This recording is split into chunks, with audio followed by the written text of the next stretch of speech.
Now, to be honest with you, I didn't quite see things ending this way. Today, you're coming along on a lengthy journey, a journey that I had the idea of doing for nearly 2 years. I'm going to be starting off in Simpson, Pennsylvania on the D&H Trail, and that may sound familiar as I documented that trail from Simpson to Ararat, Pennsylvania back in late 2023. This time, we're going much further with a really amazing structure as our destination. I'll show you a few highlights of the section of trail we previously covered, but I'm wondering, what else will we find along the way? I'm also not doing this alone. My friend Jake is also joining me for what should be a pretty epic and lengthy e-bike adventure, but as you're going to see, things didn't quite end how we planned. So sit back, relax, and come along with me as we document some railroad history on this spring day.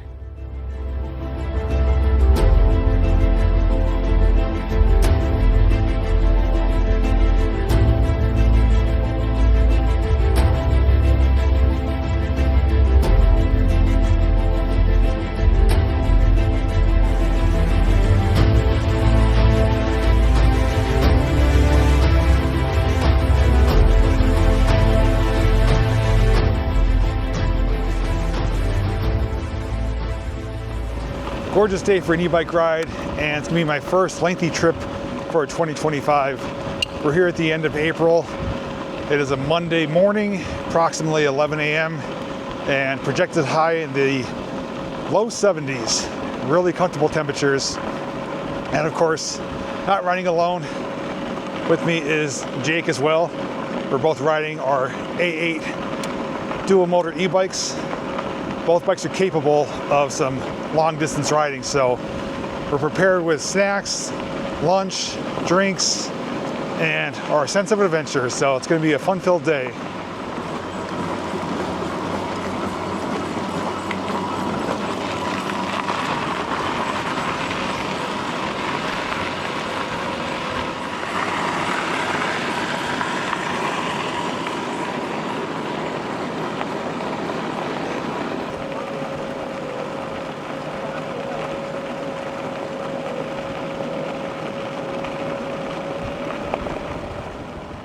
Here's a familiar spot we stopped at my first trip here.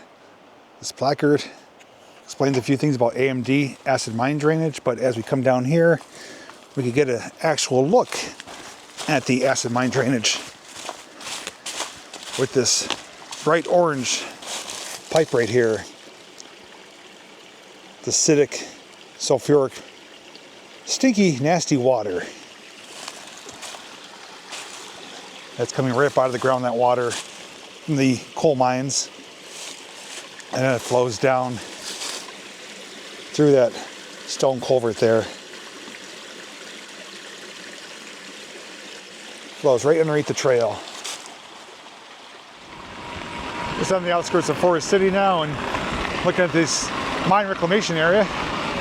It's been recently cleared out and leveled by heavy machinery. It used to look much different a few years ago, and I believe a colliery or breaker site was located somewhere up here. I remember when I came through here originally, looks like they were just kind of wrapping up the project.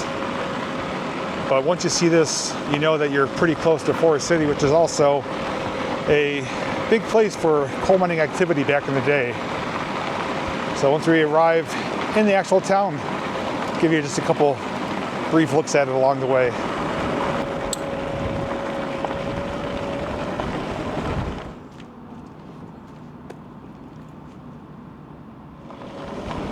And just like that, we are in the heart of Forest City.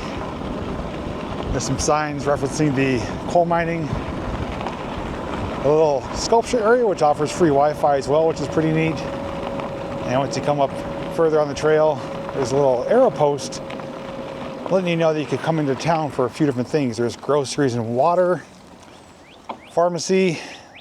There's a bike station here with the air pump and some tools. So it's a nice little area to stop at if you are passing through on the trail section. Allows you to kind of get some supplies if you need to, take a break, check on the bike. Or you're passing right through. And if I remember correctly, I think our next town we're going to be coming to is Uniondale. And there's definitely a few things checking out that I remember from last time. We're just past Forest City, which is back in that direction, and pull over because I discovered something new for the first time, which isn't this, but it has something to do with this. So there's a little tiny culvert running underneath the road, and it's cascading down to a storm drain. So the water is flowing into there. Well, obviously it has to go somewhere on the other side. And although I can't see exactly where it's going, I do see where it used to go over there, an old pipe and flume system. So prior to them making it how it is today, the water would come through this pipe and down that chute or that flume, and then be a little tributary making its way to the Lackawanna River. I don't remember seeing that last time, and I thought it was kind of neat because it's old technology and it shows you how things have changed over time. But again, yeah, water came through and it's just a wooden chute, which is now just filled up with leaves and sticks, but still here from times gone by. But now the water goes through that storm drain somewhere under here and then comes out somewhere down bottom. So they changed it to more efficient methods, I guess you could say. But I thought that was pretty neat to check out. Haven't seen it before, and I'm sure we'll make a few other discoveries along the way too, because between where we started in Simpson and Ararat, where I turned around, that area I know fairly well, but definitely didn't see this last time. Pulled over for a little pit stop just to kind of take some pictures. We're at an old bridge here, which I remember last time, and I was telling Jake, I'm like, this is such a stark contrast from when I was here last time. So when I did this route, it was in the 30s to start out with, warmed up I think into the upper 40s, and there's still snow on the trail. It was not the most enjoyable ride. I enjoyed what I captured along the way. As far as comfort and temperatures, it was not that great. But I'm starting to see some things I remember from last time, because just over the bridge is something in the distance, which I remember seeing last time, and maybe worth doing in the future. See, they left the old portion intact here. And when I was riding over the bridge, looking at this, I looked off into the distance and spotted that. A pretty ginormous culvert, which goes under the roadway. I don't know how far from this angle. I can't see the other side, but there is a lot of water running through.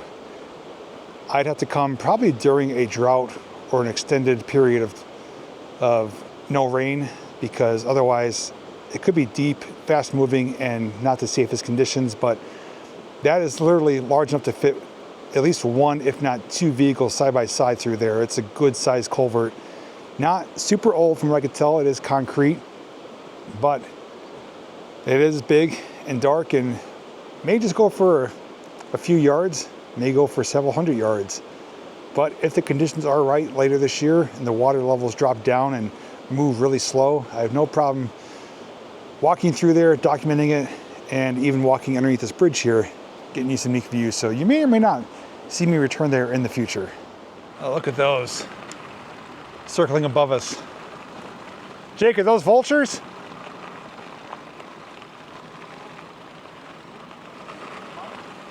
They might think that one of us are going to perish, they're going to feast on us. That looks really cool in the blue sky though. There's probably about a dozen of them. Oh, gotta hit the horn.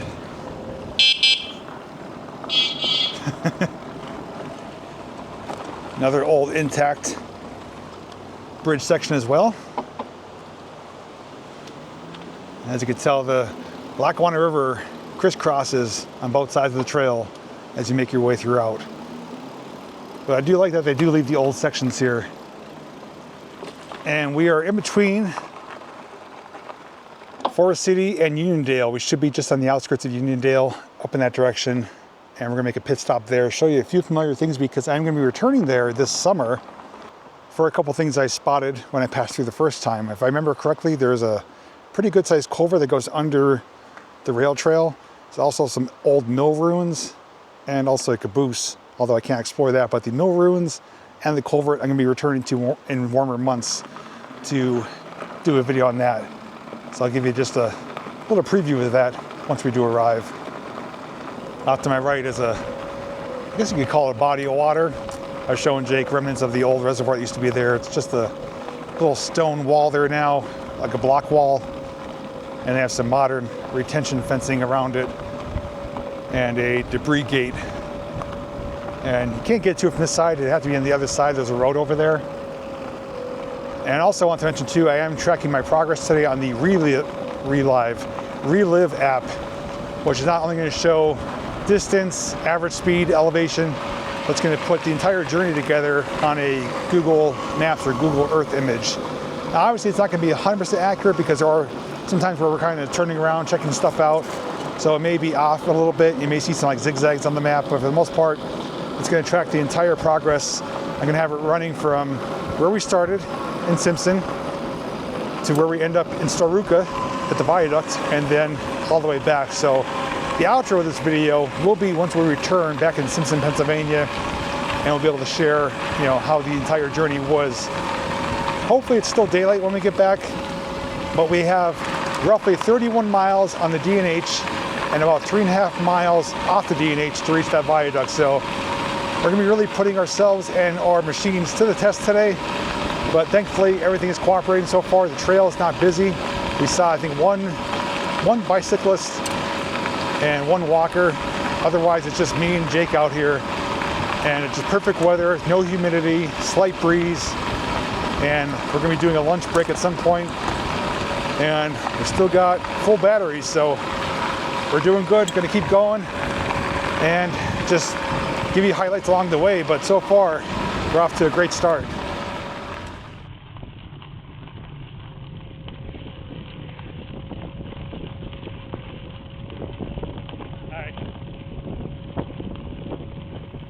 Jake pulled over to take a picture because we reached the, I guess you could call it now, active reservoir.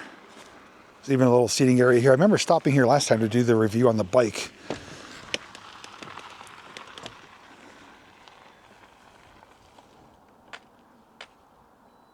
Water is pretty low right now, actually.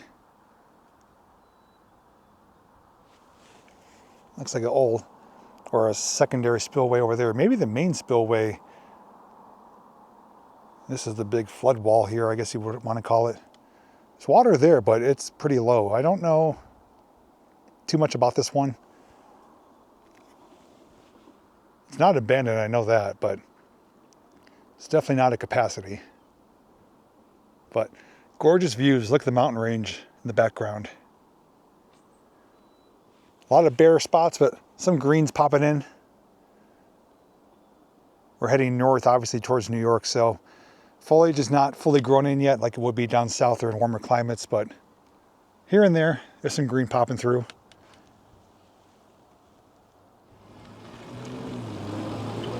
Well, we're back to civilization. If I'm not mistaken, I think this is Uniondale.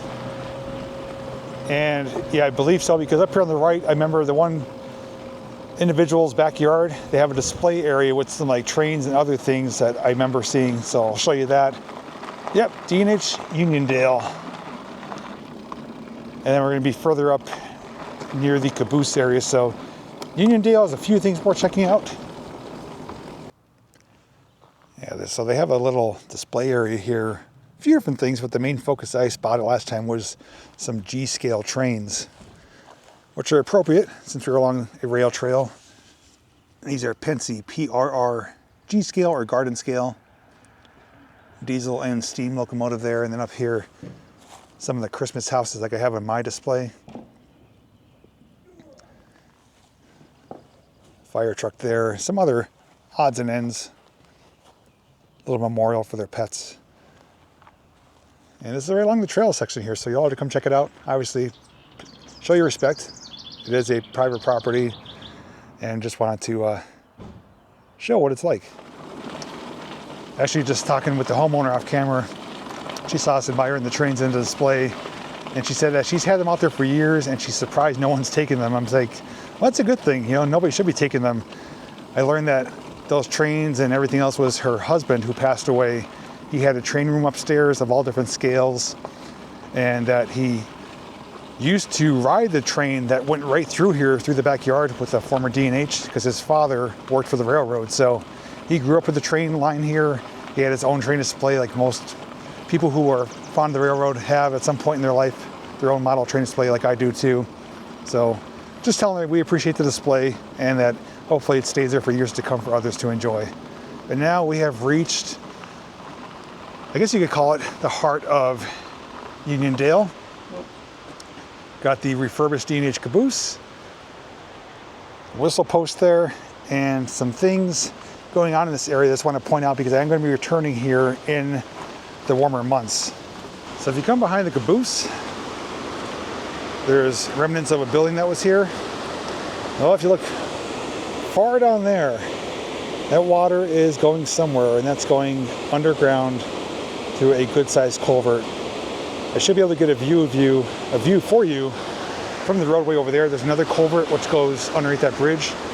And there's also some mill ruins, I believe, down this side. And then over there, I think there's ruins of a garage or building over there. So there's a few things in this area. But I'm gonna be coming here on my bike, locking it up, and getting down there on foot and going both directions up the creek bed. You know what? This sign looks really familiar. I think I saw one like this, but part of it was broken off when I covered the Hayes Creek branch near Lehigh Gorge and Rockport. There's a sign like that along the old rail line in the woods. Half of it was gone, half of it was there. I can't remember what somebody said it was for. It may have been a yard limit sign, but something to do with the railroad. Obviously, I showed you the W here for the whistle, so they could blow the whistle for the crossing. And the trail does keep going, but like I said, I want to show you briefly down the other end, the direction the water is flowing, is that there is indeed some old mill ruins. And it may be hard to see from here. I'm going to try to zoom in a little bit and show you.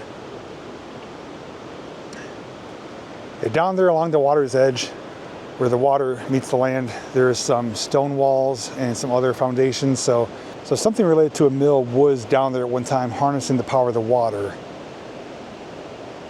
And it's gonna be the easiest way to get to that is just walking right through the culvert that we're standing above now. And we got some pools of water down there too, which I can maybe investigate. Nice waterfall right now. It's flowing pretty good. But yeah, this is an area of interest. I knew I wanted to return. I'm going to this summer, so 100% I will be back here. And we're gonna be basically investigating and exploring this whole area. I think it does. I might have remember seeing this last time. Some building ruins here. The foundation. Something resided here. Mostly stone and concrete.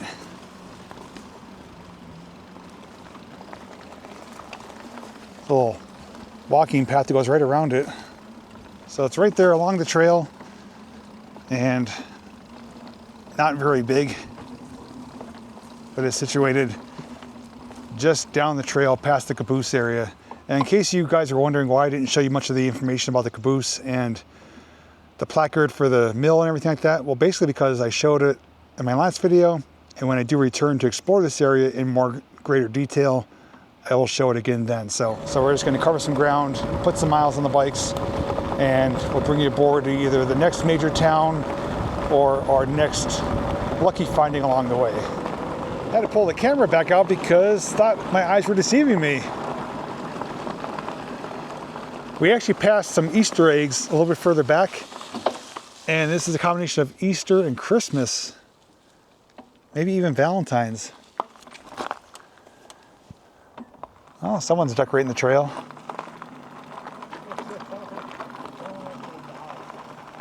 Even this one. It's got a camper ornament on it. Candy canes, Easter eggs, a little happy cloud right there. I always enjoy seeing stuff like that. Just people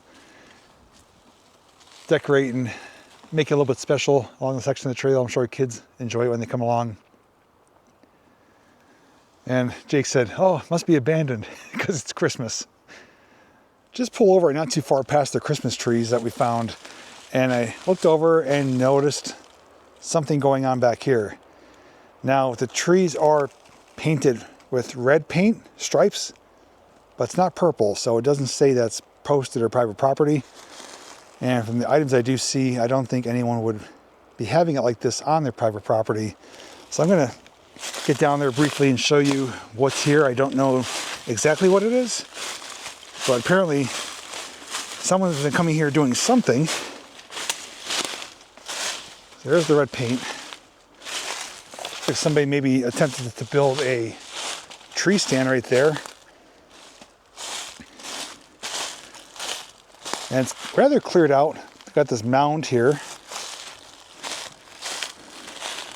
Oh, there's a bottle dump here. This is an old headlight. Mason jar. Oh, I gotta watch it broken. They're all broken. Crass. C-R-A-S-S. Looks like this one might be intact.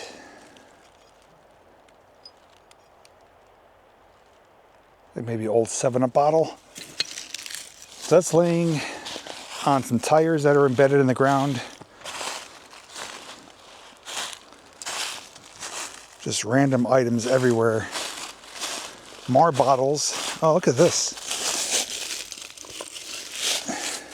This one's kind of neat. And this one, I think, looks like syrup. Like a Aunt Jemima's.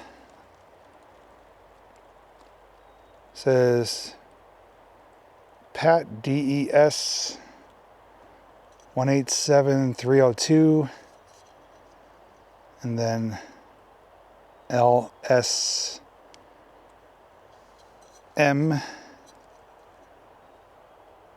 And Pat. So some kind of patent, but it looks like syrup almost. But it's glass. Intact. Wonder what was going on here. All these bottles are dumped here though. Whether they were just, was this like an old landfill? There's like dozens of glass bottles. A lot of them are still intact. Some scrap metal. Looks like a washing machine right there. Possibly a refrigerator. A stove right there. This might be dumping grounds. Could have been an old homestead back here at one time too. Like I said, this area is relatively clear compared to the rest. Oh, this is actually a toaster.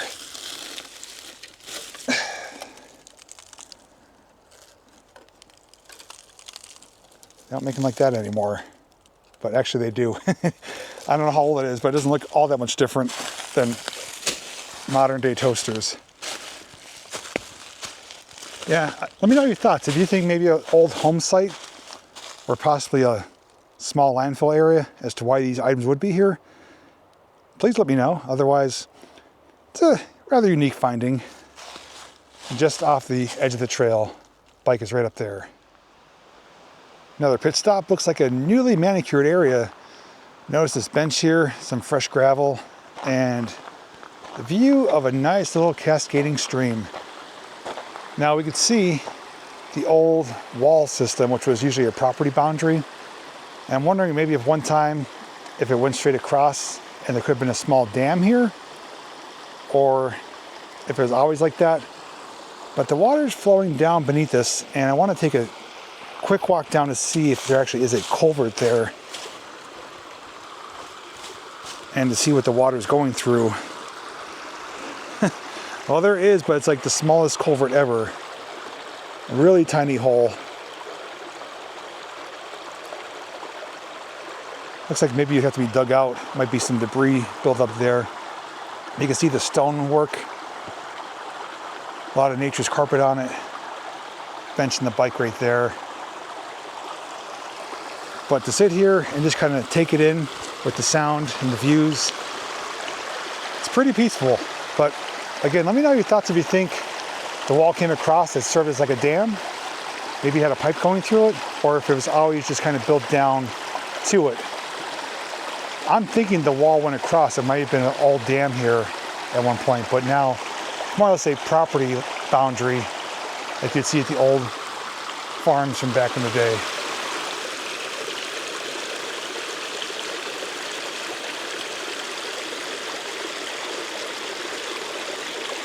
So far we've gone 15 miles, so we're almost halfway there. It's about 34, 35 miles to our destination. So almost halfway there, but about a quarter of the way of the round trip distance.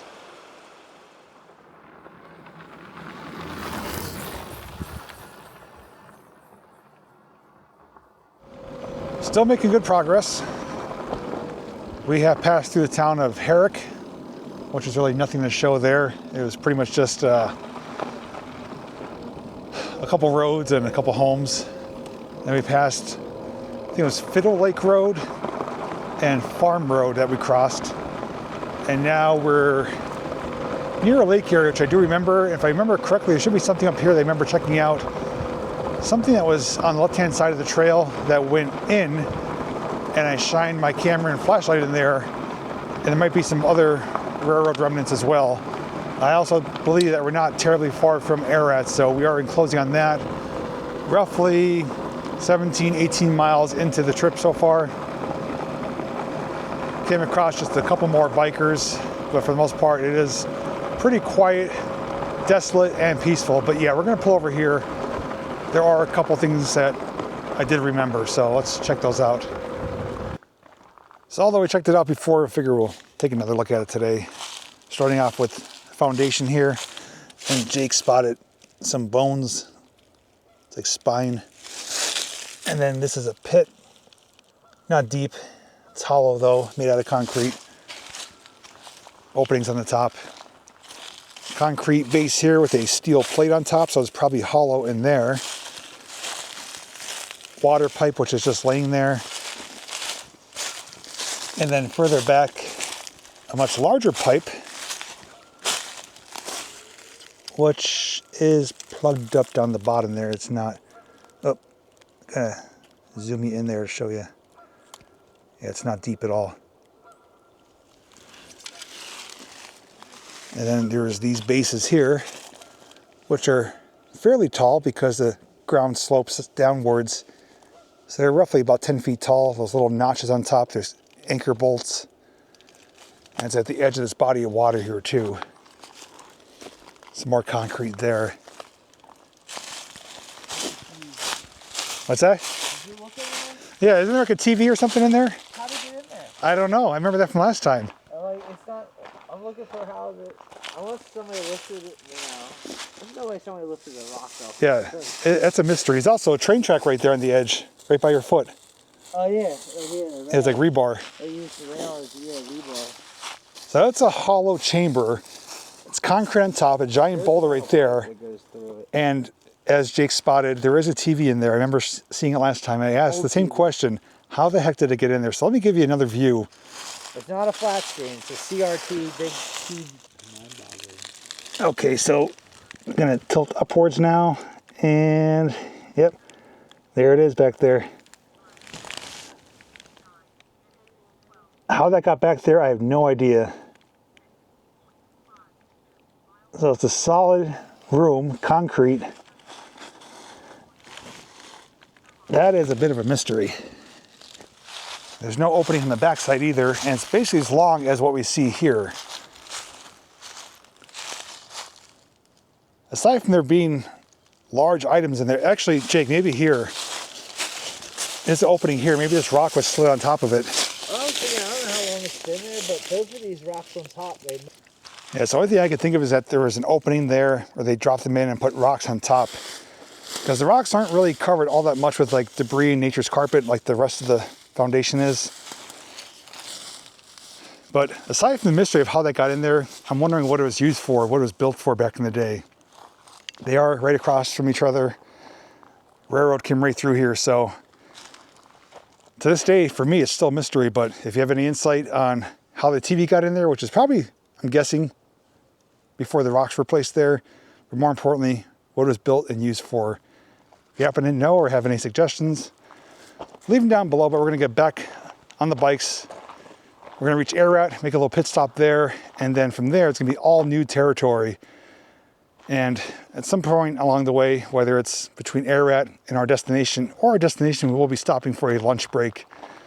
Starting to work up a hunger and need to give the butt and legs a break too. But so far, it's going flawlessly, no issues at all, and just kind of enjoying the journey as it happens. Well, just under 3 hours from when we began, we have reached, I guess you could say, kind of the halfway point.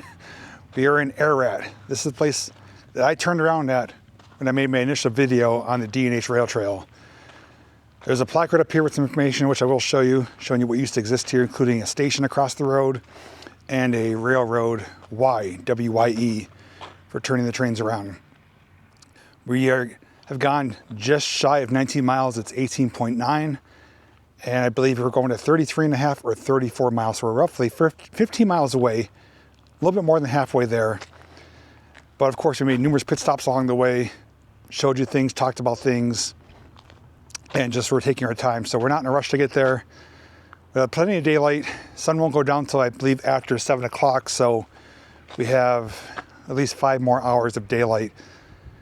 And I think we're gonna be okay even if we come back when the sun's going down, not a problem. We both have lights and it's comfortable temperatures. So let me show you this placard here of what used to exist. We're gonna take a few minutes break and then continue into new territory.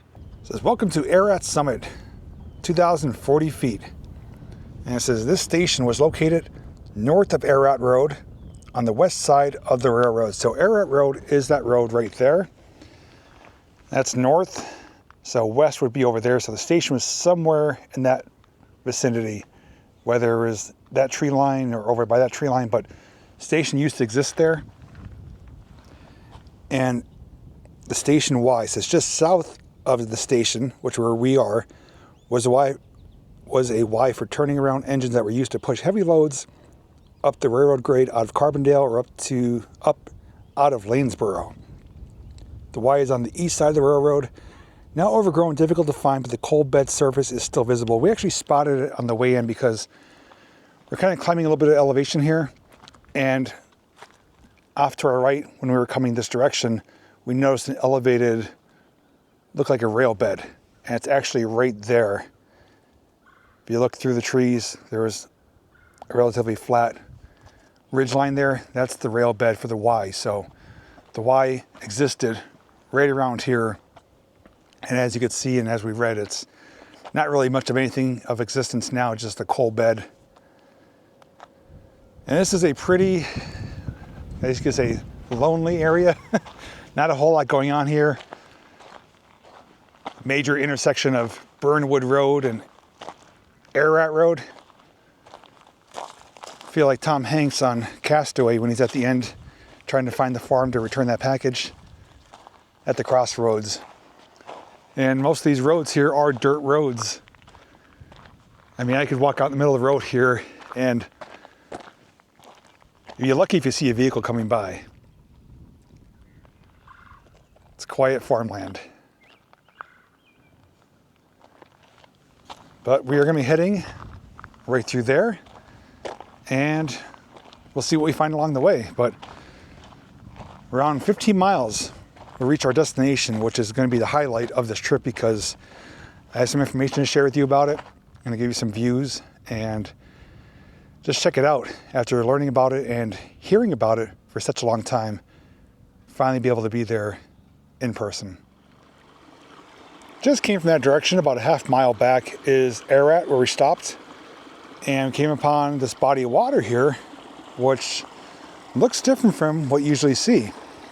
So there's like a little boundary, almost like a little dam, and then the water's snaking its way through the greenery and coming out here. And the water is pretty clear from what I could tell. It's got a little orange tint to it, but for the most part I could see directly to the bottom. But I saw it looked so neat though. There's like a little artificial dam. I mean, it's not artificial, it is a dam. I just don't know if it's natural or man-made, but regardless, there's a dam-like feature going on here and the water is just slowly coming through.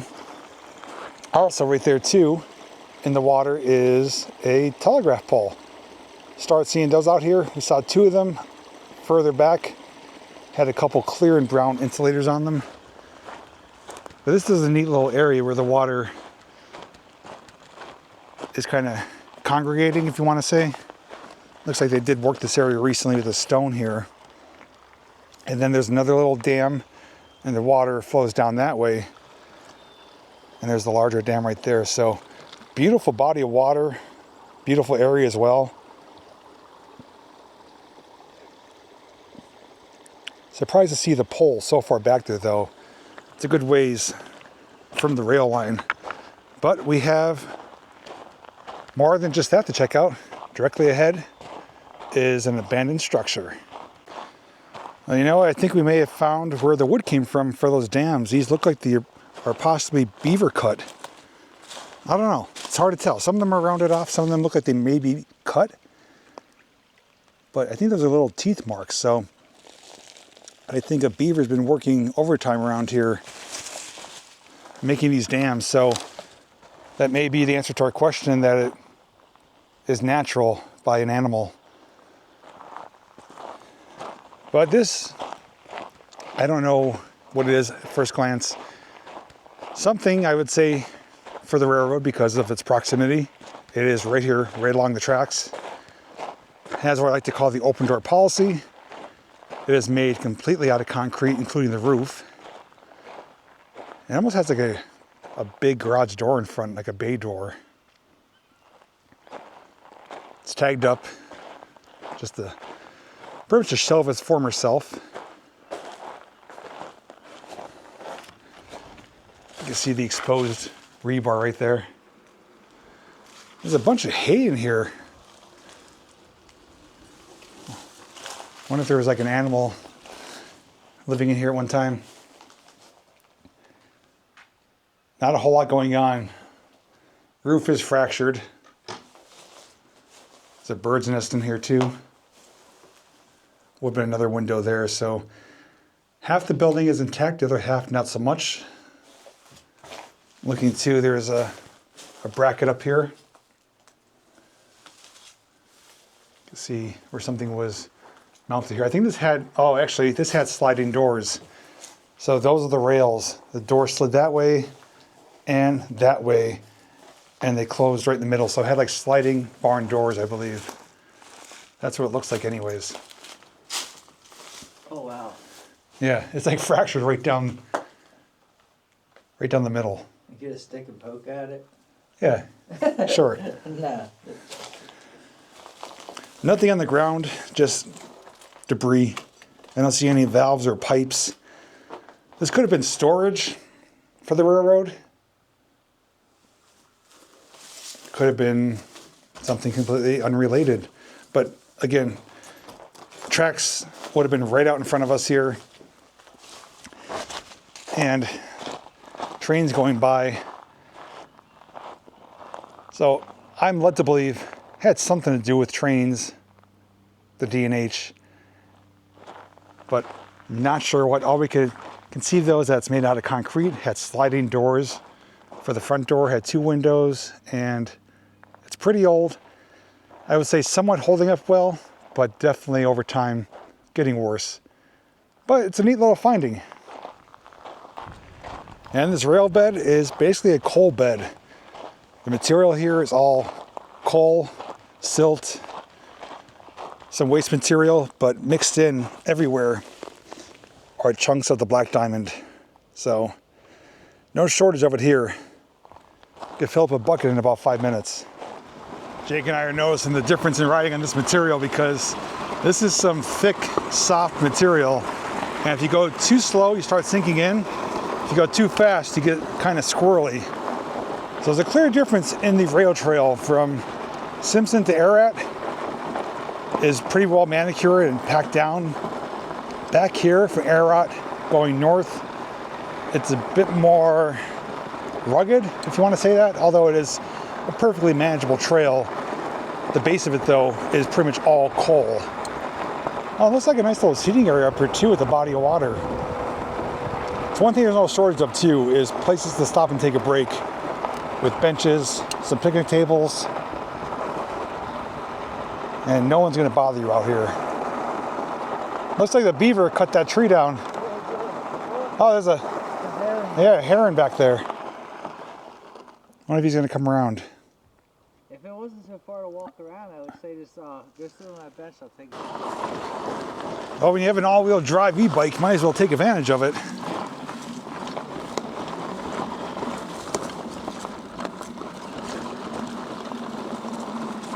Want to see what it's like to come over here. This is pretty soft material too, but two-wheel drive, we're making it.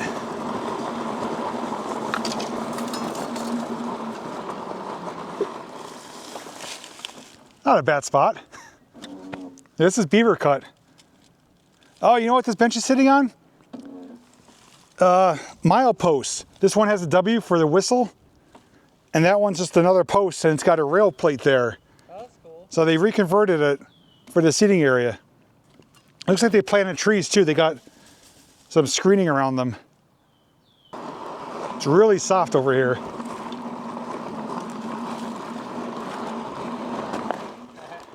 See it sinking in? Yeah, I wouldn't advise doing this on a regular bike or a single motor bike because you're just going to get stuck, but thankfully I have the power to get out of here. Water's pretty clear too, but I don't think there's any fish in it. But if you come down here past Ararat, got a nice place to hang out and take a break and even have a picnic.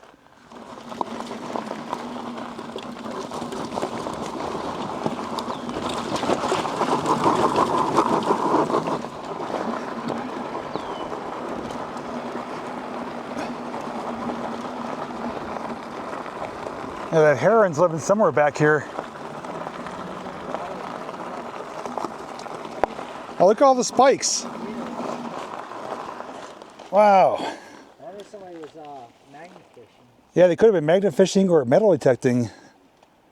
It's a nice little collection of them there. They were in water too. They're all corroded. Or maybe they found them when they put down this new gravel. That could be too. I might have to get one on the way back. I always like to try to get a spike from the different rail lines, especially the non-existent ones.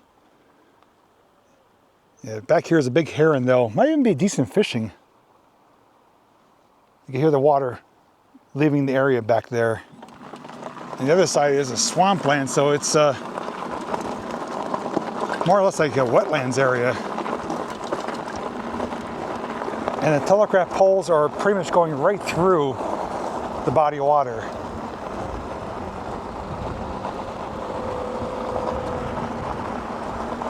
I really enjoy this area. It's really nice. Oh, look, it must be a culvert here because it's deeper and the water is passing underneath us here. So there's a channel right there. So 100% there is a type of culvert right there, and it's a deeper channel of water. Yeah. So that goes under the rail line to connect to the wetlands area. And the water has an orange tint to it. I forget what that, do you know what it's called when the water's that color? It's like from the decomposition of material. I forget the name of it, but it stains the water. I know what you're talking about. I forgot what it's Yeah, if I don't put it on the screen and you happen to know the name of that, let me know. But there is another insulator telegraph pole right there. Yeah, I definitely enjoy this area, without a doubt.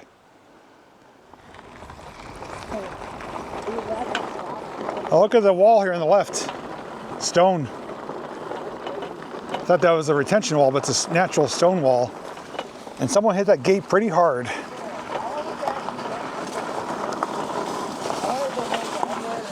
I don't know. It would have been like a big clothesline. Well, look at the cabin over there too, with the green roof. And here's a rock cut area. A little bumpy. So the terrain has changed, as well as the bedding. It's now kind of rocky and bumpy here. And that's my empty monster can that just fell. I gotta get that, hang on.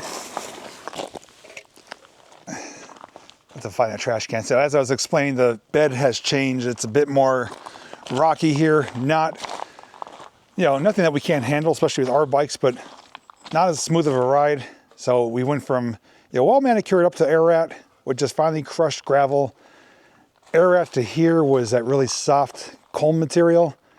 And now it's a mixture of kind of everything here. And like I said, it's just quiet, desolate areas, occasional home here and there.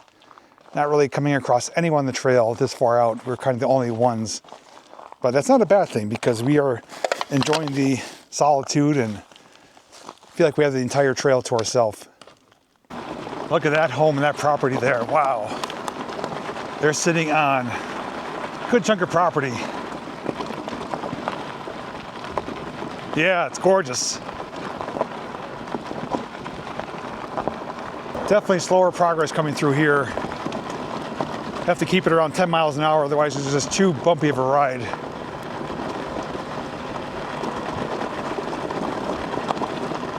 And I couldn't imagine coming through here with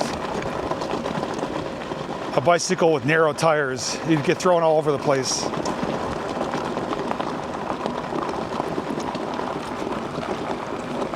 I'm holding one-handed and it's a little bumpy and jumpy, but keeping it slower and having the fat tires definitely helps.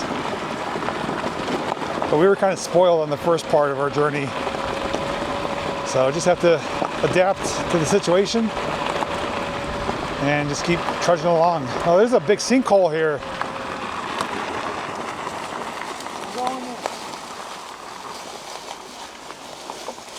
Whew. Yeah, you wouldn't want to hit that full speed. That's eroded right away. I thought it was a sinkhole, but it's opened up right down. They're going to have to fix this at some point. This is actually the second one we came across. There was one, where was it? Back by where I rode by that bench? Yeah. There was a hole in the ground with a cone. That one was just small and deep. This one's got a lot. Yeah, it's eaten away.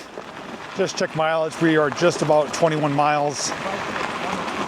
Yeah, our bikes are going a little bit further ahead. Our bikes show 22 miles, but the apps with GPS are showing right around 21. So the bikes are slightly off, but it's within range. You know, if you didn't have GPS tracking app, you know that you're only off about a mile. So roughly about 12, 13 miles to go. This has been really slow progress in this area here, just based on the terrain, but hoping that changes. We can get back up to our normal speed of around 15, 16 miles an hour. That's what we've been cruising at for the most part. And some more cones up here and another rock cut area too. Is that a hole?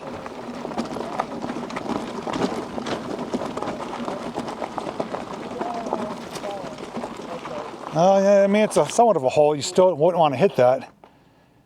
Probably get flipped over your handlebars. Yeah, this is a nice rock cut area here.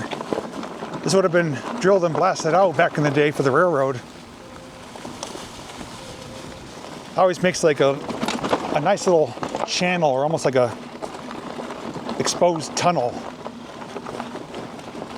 as you go through these areas. And further north here, trees have very little growth on them. Most of them are still bare. So further north, colder temperatures. Spring has not fully arrived here yet. I can definitely notice a difference in temperature too. Although I'm not cold, it does feel a few degrees cooler from where we started. Even though we're well into the afternoon now, the high temperature is probably what it's at right now. And up here, it's turned into a grassy terrain. And also a lot of the woods on both sides are posted as well, so the trail is the only area you could go. There's either posted signs or purple paint for private property, but there's also a lot of areas that aren't, so just have to be mindful of where you are. Stay on the trail, you're good to go. I just wanted to stop and kind of give you an update as to where we are, because unfamiliar territory. Thankfully we have service here. App shows this road here is Perry Road, and the road to our left is Ridge Road. So if you want to look up Perry and Ridge, that's where we are. Trail is going right across it, and we're gonna keep going. I know at some point though, the D&H is gonna end, and we're gonna be on the road for a bit, and then there should be another smaller section of D&H with a truss bridge, and then we should be really close to our destination point of Starrucca, or Starrucca, however you want to pronounce it, home of the famous Viaduct. And we're going to be entering into another rock cut area. Obviously I don't want to keep showing you the same thing over and over, since it is kind of repeating itself, so I'm just going to keep moving along, and if we do find anything that stands out from what we see so far, something new, interesting, unique. Obviously we'll share it, or any major changes in the terrain or landscape, but for the most part, this is what we've seen already. We're on that rough terrain again, so we're having to go about 10 miles an hour. I just want to get through it and make some more progress, so see you somewhere up ahead. Well, it looks like we got some new home construction down below the rail line here. We're working on it as we speak. And there's a bridge here. There's a road that goes underneath this. Let's take a quick pit stop here. All right, so according to the map, the road beneath us is State Route 1001. And look at it is stone abutment here where the rail line came across. Tall but narrow. That's original. Yeah, narrow bridge. It's finally a paved road. Nearly all the roads so far have been dirt roads. This is a really high bridge too compared to some of the other ones. All right, so I just checked. This is Thompson, Pennsylvania. And I hear a vehicle coming, so you should be able to see them.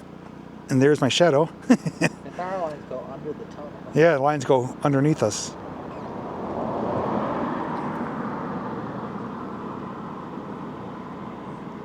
Hopefully these updates allow you to follow along with us. We did tell you the intersection back there, Perry and Ridge. Thompson, Pennsylvania, State Route 1001. And now look at ahead of us. It looks like we're going through like farmland, doesn't it? Yeah, I was like, is the trail even? Yeah, it's like, is this still a rail line? But it is. Not a through street. Through street. You get your car this far. Yeah. Like, This looks like it's a pretty remote area. Heading towards a mountain too. Imagine if there was a tunnel on this route.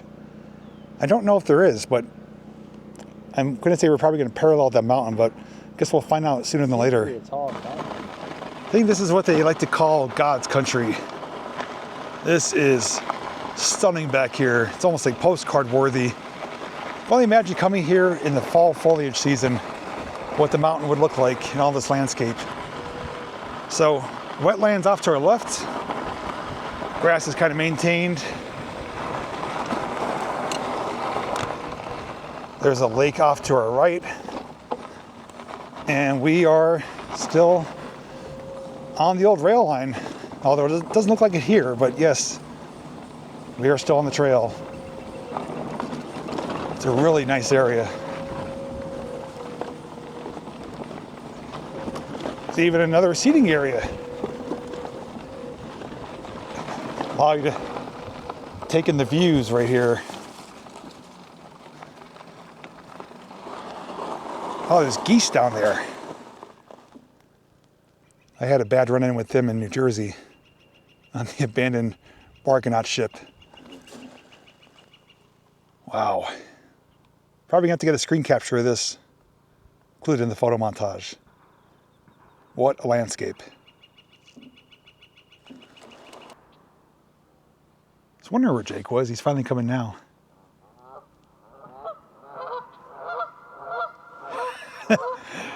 Oh, that all too familiar sound.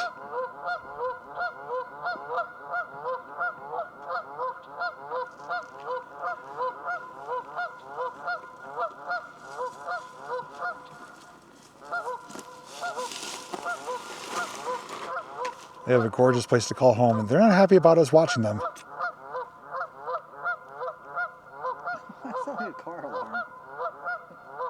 There's fish in here. I see little movement at the top of the water every so often. Coming past the angry geese, kind of dipping down a little bit here. And I believe there's a culvert system. You can see some old culvert pipes, corrugated metal. And I'm gonna take a peek at this.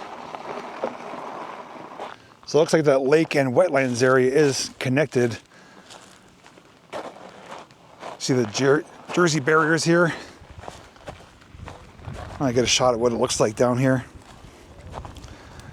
Looks like somebody's had a few fires here too, a big pile of firewood. Oh, so they replaced that metal pipe with plastic. It's like it was done relatively recently. Oh, and there's fish right there. Holy crap, I could see them. I'm wearing polarized glasses, so I could see them really clearly.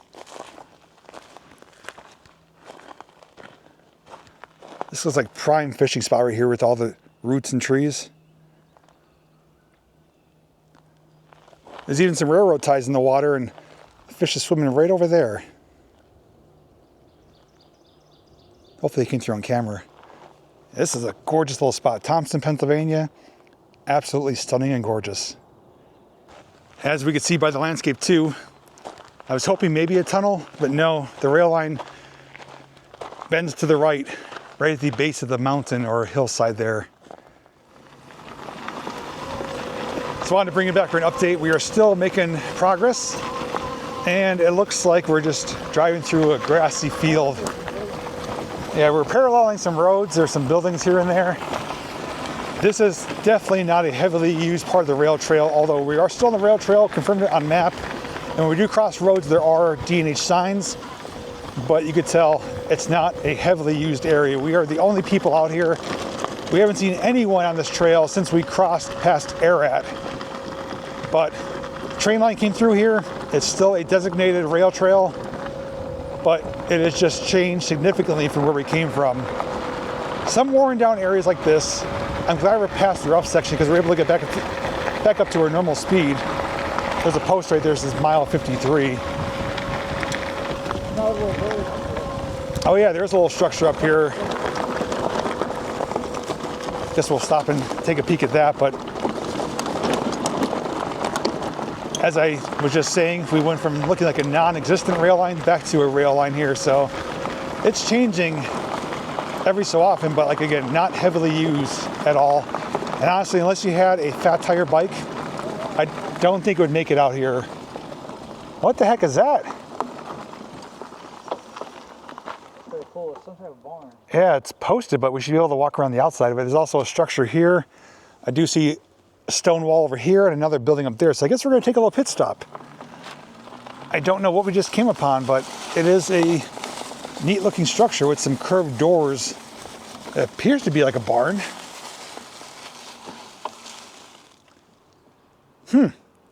Almost resembles like a church though, like with those curved doorways there. Oh, we'll take a walk around, but we will respect the signs. So just came off the trail.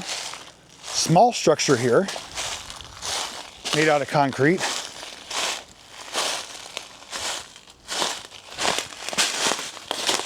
And it's open. Oh, there's a, I think I need to get a flashlight. Hello? That is deep. Wow, there's a huge echo. Hey, Jake, there's like a big open area down here. My voice is echoing. All right, so this little structure is this far away from the building, not that far. Again, wooden door, it's open, no posted signs on this. Concrete floor, I do have a flashlight. And I have to watch my footing because it sounds like it's a deep drop.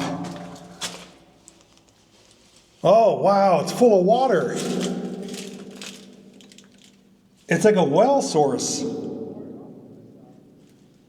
And that is at least 10 feet deep down to the bottom. I'm wondering how far it goes the other way though, because it is a huge echo in here. I may try to lay down and get you a view. That is full of water. Wow. Hey, it's full of water in here. Can we swim in there? You could, honestly, it's deep enough. You can hear my echo too. Come check this out. I think it's a well or a spring house. This looks newer. The concrete base looks newer than. Like, Yeah, it's not that old. It doesn't look like. Look at that. It's creepy as shit. You can see right to the bottom. Oh snap! Yeah. There's like a light down there. That's a light fixture. Oh yeah, it's a light hood. It like fell in there probably. I'm going to try to lay down. I want to get a view looking to the left because I'm wondering how big this is because echo! It's a big echo. Okay, I'm going to reach you guys down here and hopefully I can give you a view. I don't want to drop the flashlight.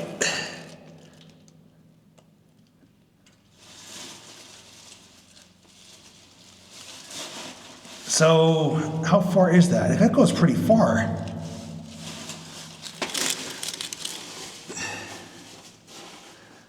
I'm looking on the screen, I can see the other side, but it's probably at least 10 feet deep, or yeah, I mean deep wise, like from front to back. And the water, oh, it's over 10 feet deep. Wow, this is incredible.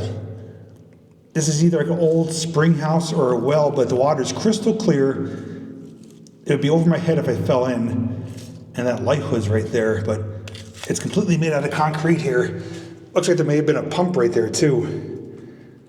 All right, we're on the backside now. I forgot to hit record. So where Jake's standing, that is where the water is, right inside of there. So it's like a subterranean tank almost. From the very back, which is right there, to the very front is about 12 to 15 feet. And the front building looks like almost like brand new concrete. I mean, it's incredibly clean. Back part looks not as new, but not terribly old. But look at the growth on the trees, though, where Jake is. I mean, those trees are at least 10 years old. So behind that, there is another wall here, but this one's made out of stone. Water's coming out.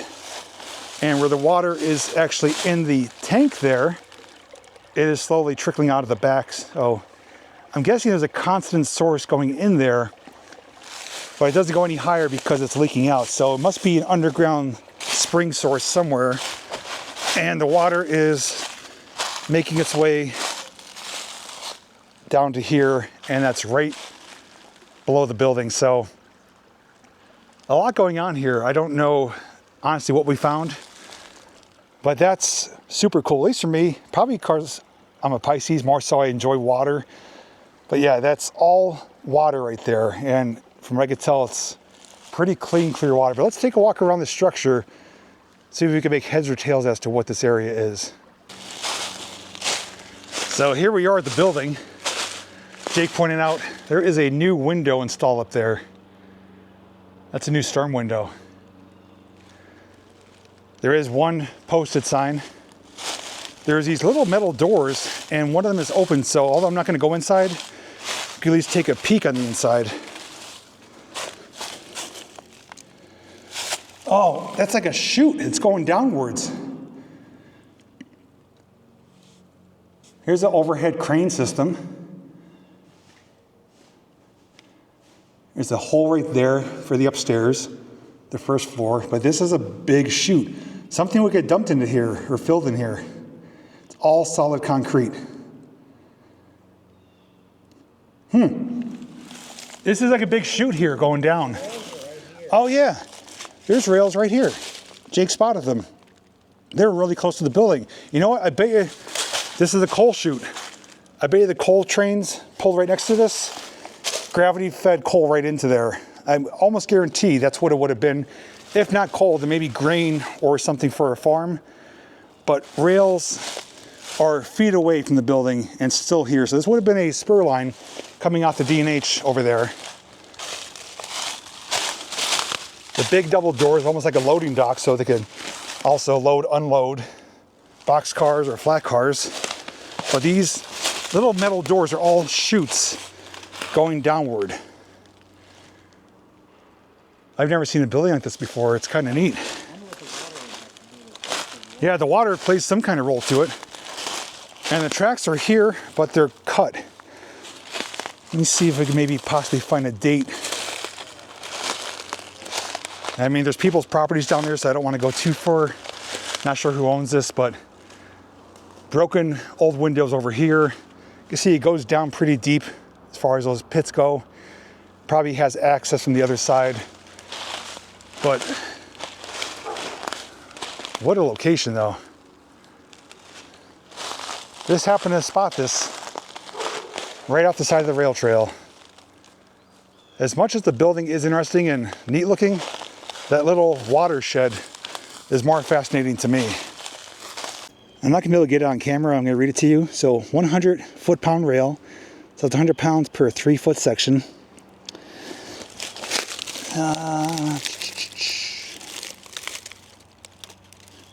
Let's see, LAGK, oh, Lackawanna Steel Mill.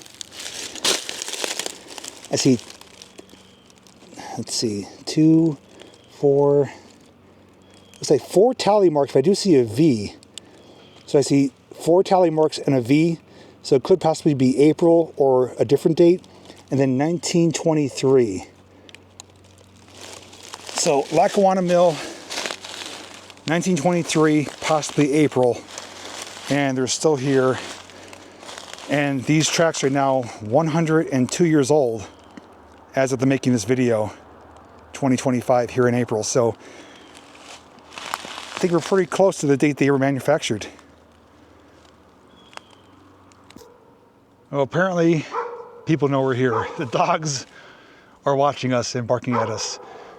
But I will say, this property is not posted, just the building. If it was posted, we wouldn't have went on it, and we didn't go inside except for just getting some pictures through the doorways. This side is posted though, heavily posted, but I wanted to show you right down here is something else to do with what was going on. There's another little foundation, and it's open with water inside. So this could be the source of the water. Maybe it's channeling underneath. I'm not really certain. But I wanted to point it out because it is in proximity to where we just came from, which is just right over there. But now we're going to press ahead and check out that building, which looks really similar to the one that we spotted when we first passed over in Ararat. So this one is similar but different. Similar that it's the same style building. Double wide. Made out of concrete, but yeah, double wide. Although they look like garage doors, I'm pretty certain these were the sliding doors, so we'll confirm that on the inside. This one looks to be a bit more intact. Well, maybe I spoke too soon. There's a big hole here. Maybe a chimney coming through there. Oh yeah, I see that. Oh yeah, sliding doors, once again. One tract is still there. There's more hay in here too, so I wonder if somebody's bringing hay for bedding for, maybe there's cats or something. What are the rails for? Oh, there's rails in here? I wonder if this was like storage for maintenance away. There's a building like this at Steamtown on Bridge 60. It's a little tiny shed type structure, and there's rails going right to it. And there would have been like a little tiny turntable for like a little speeder or high railer. I wonder if this is probably storage for a maintenance away or speeder. Look at that piece of iron there. Yeah, there's stuff over here too. Looks like someone was maybe living in here. There's like a little passage too. They can get over the other Yeah, it's like the escape hatch or the It's a playground for kids. pass through some snacks. It was like calling a cemetery. There's a cemetery out over there. Oh yeah, in the distance. Maybe we'll see that when we cross. Walking that way. Well, See a lot of butterflies today too. this one is holding up much better than the other building, but yeah, like Jake said, double wide. But the other one didn't have any tracks. This one does, and the only reason I could think of is for maintenance away or a high railer or a hand cart or something for storage. But the other one had the sliding doors. This one did too, even though the tracks are gone. You can see where they would have been mounted. That might have been part of the track. That thing over there maybe. This, I don't know what this is. It's twisted. It's not super thick. I wonder if it gets to something in here. Oh yeah, they did. On both sides. Little notches. This one too. And there's even a spike holding it in still. Well, I'm glad we checked it out, because otherwise I would have assumed it was just the same. But there is indeed When we go back rails. to the Bible, we should see if there's any rails buried maybe. Yeah, maybe they're buried or see some ties. Is there anything in this one? Well, thankfully, with the help of this placard, we connected a few dots as to what we were checking out. So, namely, this picture right here, that's the building we just came from. It's known as the Thompson Grist Mill. It says George Fanton Spencer operated a large grist mill in Thompson starting in the 1870s. Also an inventor who incorporated many new techniques in his milling business, Spencer invented a home heating system using a steam boiler. These systems were later manufactured in Williamsport. Ownership of the mill changed many times, but his youngest son took over in 1906 and operated until 1967 when it changed owners, and operated until 1988. So that is the building that we just checked out. Now that picture is showing from the front side from the people's properties. But it looks like to the left of it, there was a tunnel or underground system.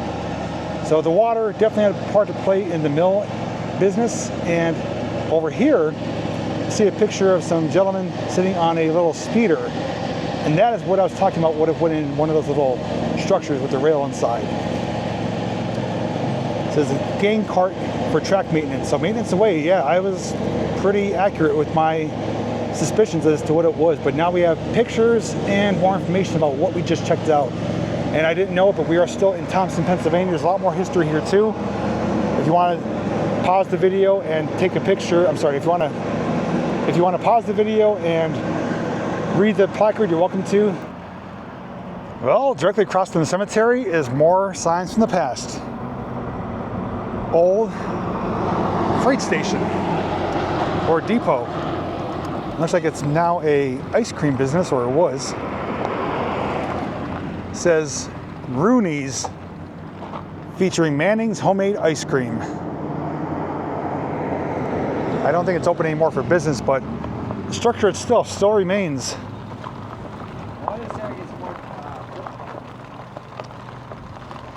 It's been converted, obviously. I wonder if someone's living in here now. I hear dogs barking on the inside. Yeah, I think it's a residence now, residence/business.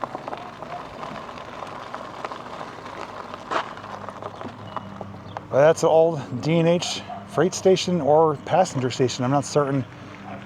Just gonna call it a depot. Yeah, I heard the dogs barking. And like Jake said, we're not making a whole lot of progress. Like every 10 feet we're stopping. Yeah. Area is loaded with little findings, whether it be the mill, storage containers, or buildings for the railroad, or the old station like that. All right, looks like they're doing some trail work here. There's a truck back here and a skid steer. It looks like it's really soft and muddy. KW Enterprises. Yeah, they got some mulch here.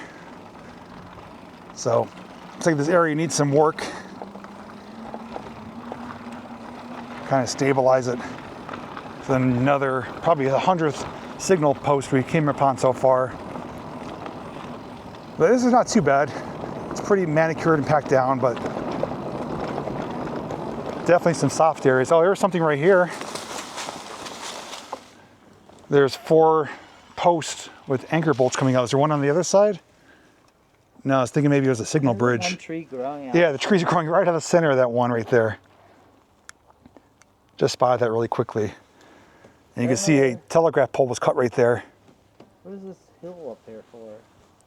I wonder if it's related to this. It could be. It's kind of sloping down. So maybe something was up there. Jake's taking a men's room break. He's like, I'll catch up with you. I'm like, okay. I do know, prior to coming here, I did do a little bit of scouting on the maps just to see what we're in for and see how far the distance was. That's how I knew it was about 34 miles roughly. That there is an area we're going to be coming upon soon. It looks like the rail trail zigzags. So I don't think it was a true section of the trains unless there was a switchback. That might be an abandoned house. Yeah, so what I saw on the map, the trail that we're riding on kind of goes back and forth. And it looks like there might be some structures there. So I don't know what's going on there. Unless it's like a switchback area for the trains, I don't think so. It might just be a modified area that they converted over time. But there is an abandoned house right here, I believe. And it is open, but the tree right there for the property is posted. And yeah, multiple trees posted. So even though it looks like you can easily get inside, gonna be respectful. Probably trail cams or something in this area too. There's also something further in the back in the woods there. It's like a triangle shaped structure, but looks like I had some sun porches on the front. May have been some additions put on, but that is 100% abandoned. And if it wasn't for those signs, I would go up there and give you a view of it. But since they're not on the house, they're on the property, I'm gonna stay at the property. If they were on the house, I would go up to the house. That's usually how I play things out. I also see some tulips that grew up right there. But it's a shame sitting there just rotting away. Jake's finding some bullet casings on the ground. So I was talking to him about the upcoming section of trail that's gonna zigzag or switchback. And I ran it by him, and his first suggestion is the most logical one that I didn't think of. Most likely was a bridge here. And we have more confirmation of that because there's a sign just behind where Jake was saying keep to the left, bridge ahead. Well, from what I could see, the bridge is no longer here, so they made a switchback trail going down the slope here. We're gonna cross a road, and there's another zigzag switchback area going up the other side. So the trail system is basically zigzag switchbacking to replace a non-existent bridge. And we even had more suspicion of that because we are pretty high in elevation. The valley is far down there, several hundred feet. And the things I saw as structures are bridge supports and piers or support columns, whatever you want to call them. I'll see if I could get a picture either on the older maps or doing some research on the internet of what this bridge used to look like, but this is a pretty clear gap. Lengthy bridge, stone columns. So we're going to be going like this on the way down, right by those columns, and we're going to be going like that up to the other side. I can see the gate on the other side. So if I was to guesstimate distance from where I am to the orange gate all the way over there, I would say probably at least 200 yards, 500 to 600 feet, I would say. Could be longer. So that's where I was just talking to you, where Jake is. And this area obviously has been modified, but basically the bridge would have crossed from here. It might even be old abutment over there on the other side. But the switchback system is going to take us right down there. There's also, oh, there's the information placard. So we may get a picture of what used to exist here. So I'm going to put the camera away. Need 2 hands for this, and we'll pick up down there. Jake's up top there getting some pictures. Made my way down the switchbacks, and here we are. These are some pretty gargantuan columns. But thankfully, there's an information board that's going to tell us the name of it, some dates, and some pictures. So this is known as the Little Starrucca Viaduct. The bridge spanning this ravine was known as Little Starrucca Viaduct, although it did not cross the Starrucca Creek, but a tributary. On Erie Railroad diagrams, it was listed as trestle number 2 3/4 Jefferson Bridge. On D&H valuation maps, it is named bridge number 11.65, which refers to the mileage to Jefferson Junction just south of Lanesboro. It was 480 feet long and 86 feet high. I said roughly 500 to 600 feet. I wasn't too far off. 480 feet. First train ascended the grade from Susquehanna in 1870 with materials to build a first span, a wooden structure, and is a continual fire hazard due to the hot coals and ash that fell from the early locomotives. October 28, 1870, the first loads of coal rode north out of Carbondale on the newly completed roadbed built under the charter of Jefferson Railroad by the Erie, with construction financed by the Delaware and Hudson. 1888, railroad was double-tracked and the span replaced with a steel trestle. Both concrete and stone piers are clearly visible in the valley.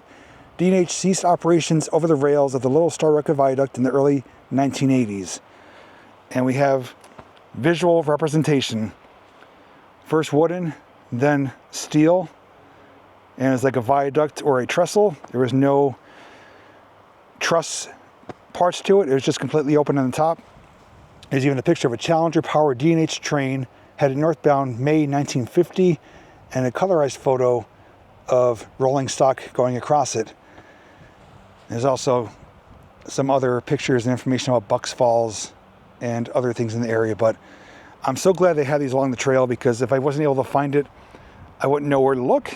But now that we have a name and some dates, I at least have better, I guess you could say, search terms or terminology to go with to get more information on this. But yeah, these columns are big. This was a big bridge, even though it was known as little.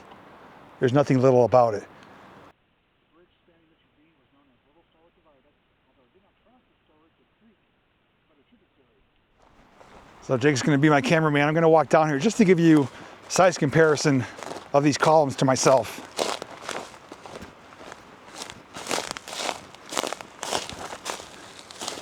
So just standing on the back side of this one, I mean, it's probably 7-8 feet wide. maybe 10, 12 feet to the top there. So it's a good size one compared to me. And they're on a slope, an embankment here, so they're even taller on the other side. And when I get back on the bike, I'll bring you down and show you there's some other little support columns. And looks like something on the other side, but yeah, completely made out of stone to hold the steel supports. But at one time it was wood. And 1980s, so we're roughly 40 some years from when trains last crossed over here. I was born in 81. Train ceased operation sometime in the 80s. So anywhere between like 35 to 40, 44 years of when trains came through here. So pretty awesome history. Honestly, I don't think this is an area that a whole lot of people get to see in person, because again, this section of trail is not heavily used. We haven't seen anyone since we passed Ararat. And this is between Thompson and the Starrucca Viaduct. But down here in the shadow of them, you really get a sense of scale. Multiple different supports, and there's roughly 80 some feet above us. There you can see the size with Jake rolling by it. Definitely taller on this side with the embankment. And this is mile 56. Little Ireland Road, it says, but I think we're gonna be crossing Bucks Falls Road, if I'm not mistaken. To look like on the maps. But I like that they preserved the bridge history, even though the bridge is no longer here. It's probably gonna be too expensive to maintain or rehabilitate to make it part of the rail trail.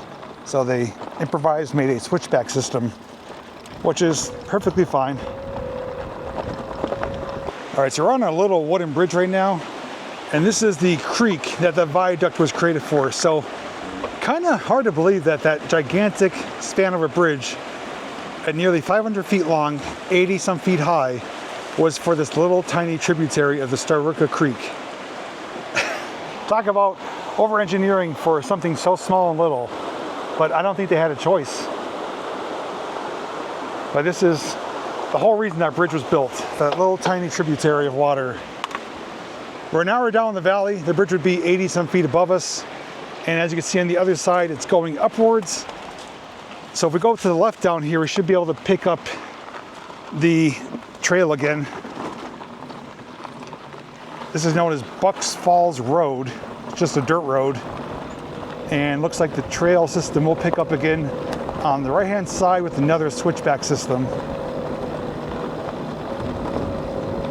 Yep, here it is. So if you ever are doing this route and you come down, just turn left and the trail picks up again on the right. Here's a fantastic view of where we just came from, looking clear across to the other side. So you see the jumble of columns there. Clear the span. We're up on the other switchback now, and here is the other side of the abutment here. Some more supports. So we know they crossed and the train was on land right up on top of here. It's got to follow Jake upwards. And we're taking advantage of our dual motor system, going nice and slow and all-wheel drive. Bikes are handling this perfectly.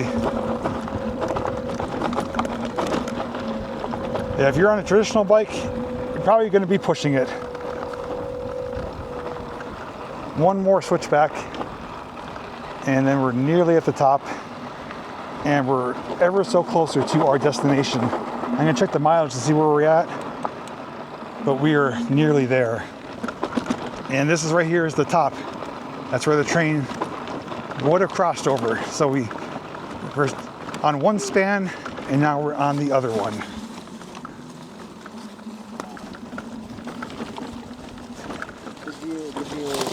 If those trees weren't there, did you bring your chainsaw? It's anticlimactic, this one. That's a better view right below the base there, but Still pretty yeah, crazy. we're now saying we've had our feet on the ground end to end of both spans of the bridge. I mean, they might be able to see the yellow gate all the way up. Yeah, you can kind of see it where we're at. barely through the trees there.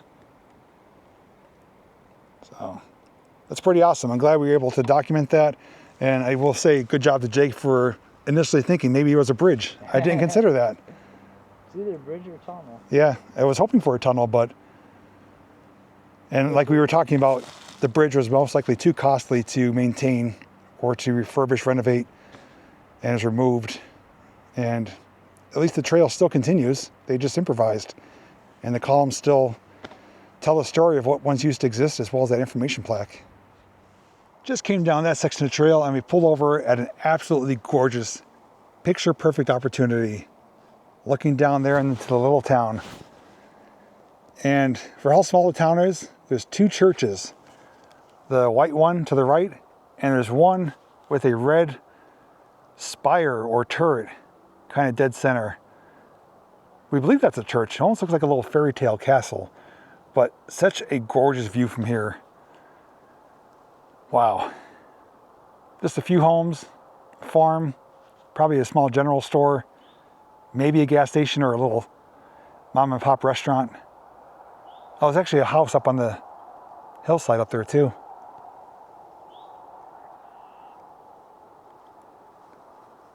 That's our closest civilization so far. For a good while, yeah. Got a few cows down there and some water. The black one's just laying down. I guess this is access for something because it says steep hill, and it's opened here. It's marked with the arrow, but we're going to be continuing straight. We're going to be crossing over a few roads, and just to show you, we are 5 hours into this. Obviously, we've been making multiple pit stops, and according to this, 28.1 miles. Unfortunately, my bike shut off when we were checking out that grist mill, so the trip did reset. So I have to go strictly off of this, but we know the bike was about a mile ahead. So the bike would have said 29. We're just past 28, and we're going to be stopping around 33.5 to 34 miles of the viaduct itself. We're not too far because we're near Starrucca Creek Road, and we're going to be coming up near Starrucca Creek and the road.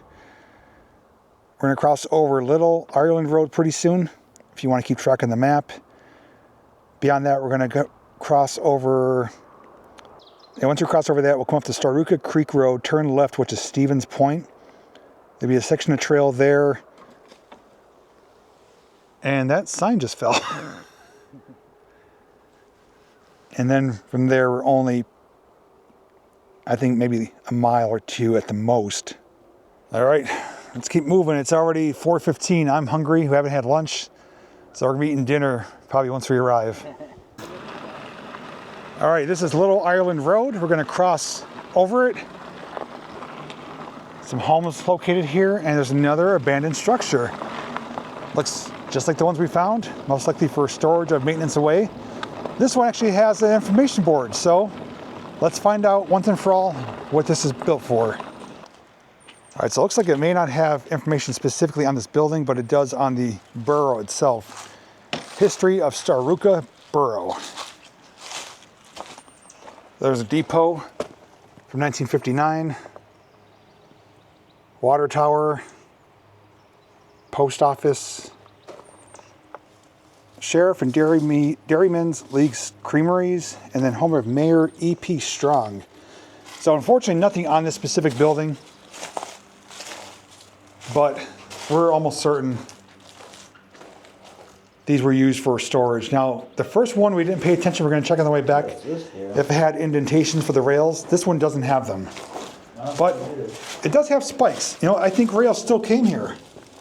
Yeah, this didn't chip away. Yeah, this didn't chip away, but I'm pretty certain rails. Yeah, there's a notch on both sides of the tie. Rails were in here. To be honest with you, with the rails, it's probably easier for them to chip away the concrete than to actually cut the rail to fit it in here. Yeah. Like when they're slightly cut too long. And as we saw, there was a type of probably heating or ventilation. The pipe is actually intact here, so we did see the openings on the other ones. So each one of them is kind of telling a story. I don't know if this was here originally or not. They all had sliding doors. The tracks are here on this one. I don't believe there's any light source, unless there's lanterns. But rails were 100% in this one. So we know that they're in 2 out of 3.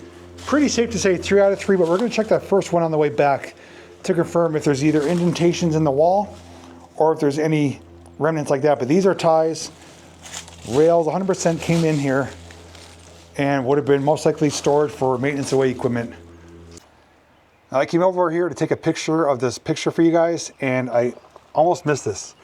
This sign is attached to a concrete tool house known as a paddy shack.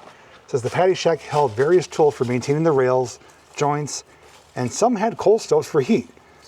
Could be more than 300 joints per mile to inspect and maintain a secure connection.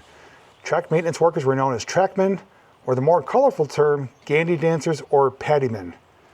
So although it doesn't say specifically for high railers or maintenance away equipment like MOW railers or speeders, we do know it was for track maintenance and storage. So we were pretty much on par with our initial thoughts.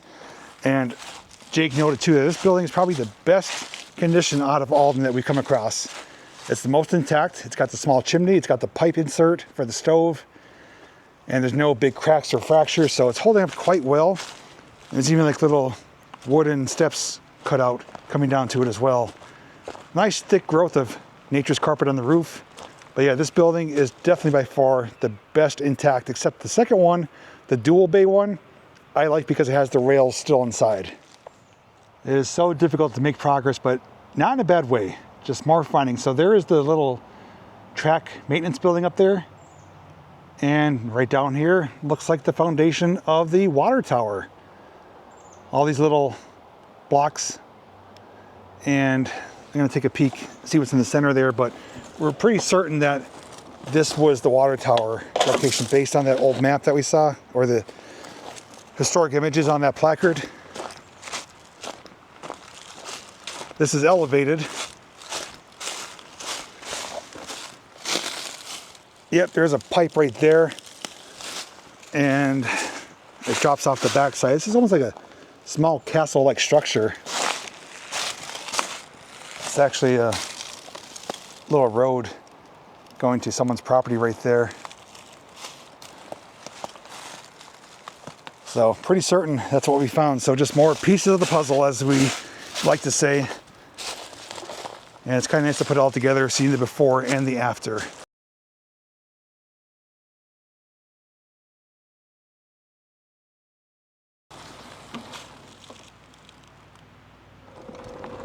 Going through another rock cut section, but this one is extremely bumpy and bouncy and not forgiving terrain. It's really throwing the bike all about. Hands are getting sore from trying to keep it steady, but looks like it's changing as we speak. We're gonna be dropping down into a valley, similar to Thompson. Oh, it's muddy here, but at least the terrain is softer now. But we are inching ever so closer, and 100% we are going to be riding back probably into the darkness. So much time has passed, we came across so many findings, it just really prolonged the journey here. And like I said, it's not a bad thing. The only concern I have is that once the sun goes down, temperatures are going to drop. I'm only wearing a t-shirt and shorts. Jake does have a hoodie on and a jacket. He came overly prepared, but that may work to his favor on the way back. But I've been in the cold before. I can handle it if I have to, but we'll see what happens. We're at 31.3 miles approximately, give or take a few tenths from backtracking and everything. There is a road up here, which I believe is Melrose Road. We're gonna cross over that, and then we should be at Stevens Point in Starrucca. And from there should be less than a mile to where we have to go. Had a pretty bad water hazard here. It's muddy and soft. Thankfully, the dual motor all-wheel drive makes it manageable.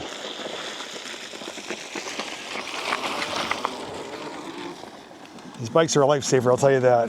Not only would we not make it on a regular bike, single motor, based on some of the terrain and the distance, but having dual motor was necessary. Did you go dual? Yeah. Yeah. My hands are just getting numb. Well, riding. yeah, we're almost 6 hours into this.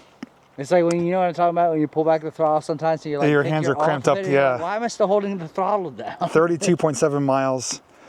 Now again, it is off because there's times we backtracked to turn around and check things out, so it's a little bit less than that. But we are right there on the dot. Once we reach Starrucca Creek Road, we are less than a mile from the viaduct. How's your battery? 78. I have 3 bars still. There's no percentage. Yeah, 78%. So Probably. we're both doing okay. We're nearly there, about 90. Probably use a quarter of our battery. 95% there. And I've gone 80 miles before on Antioche bikes. So we're doing roughly, what, 70 miles round trip almost. So we're going to be okay. It's just going to be a long ride back. But once we're in clear line of sight of that viaduct or something else, oh, actually, we're going to be coming across that truss bridge right there over Starrucca Creek. Be able to show you that, and then we'll be at the viaduct. Almost there, guys. Almost there. As you can tell, this trail is not a well-manicured trail. I think it's far and few between people who come all this way, at least starting from where we did, to do a 35-mile trip. I think anyone who uses this is going to be locals, and most likely for walking. And I think even certain sections may be open to snowmobiling in the wintertime. I think I did see a sign or two for that. But it is still technically the rail trail. It says mile 62. And we're going to cross over, and we should be really close to the truss bridge and the huge, bug in the mouth, stone viaduct that I've been talking about over and over again. Probably sound like a broken record, but just kind of sharing thoughts as they come. Yeah, we're coming around a sweeping bend here to the left. Road is paralleling us. We should be at the road front in a few hundred yards. There's the road right there. Starrucca Creek is right there, I believe. A few homes here. And another soft area to navigate, and then we should be at the road. And I think we're gonna be on the road for just a short distance until we hit the next section of trail on the opposite side of the road. Okay, so this is Burdick Hill, that road right there. This should be Starrucca Creek. We're gonna cross over diagonally. The next trail section is up here with a trailhead parking area. So if you want to come up here specifically and ride, you can just drive here, park. There's also a portage on, which is good. And it looks like a dump area too for the locals, the dumpster area. So this is Stevens Point Trailhead, Stevens Point in Starrucca. So that's what it looks like. Plenty of parking, picnic table, which we may retreat to if we don't find a picnic table at the viaduct itself. There's actually a few seating areas, which is nice. They keep you rolling. Shouldn't be much farther ahead. I'm going to speed this up for you guys until we reach the truss bridge. And you know what? Truss bridge is gone. It's a new, I guess you could call it a girder bridge, but this is not even the original bridge that was here. This is new for the rail trail. The original bridge is gone, but it was showing up on Google Maps as a truss bridge. So I hiked it up that entire way, and it's not even there.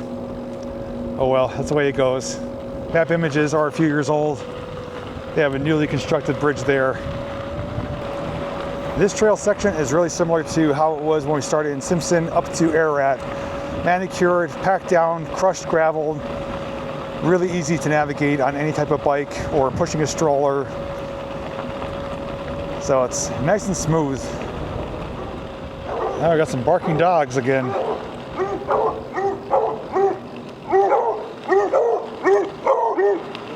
Hey guys, passing through. If you're following along still, we're at King Hill Road. It says share the road. So I'm gonna come to the stop sign up here. I don't know if the trail continues. It might. Yeah, it does continue, okay. We're gonna cross over King Hill Road.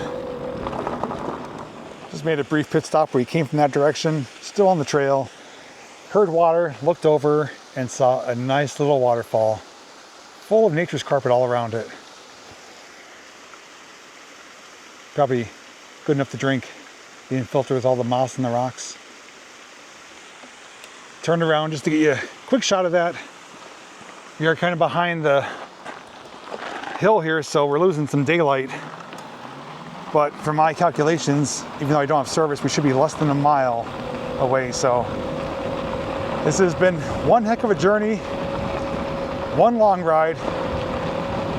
I'm already starting to get sore. Oh, here's a small one.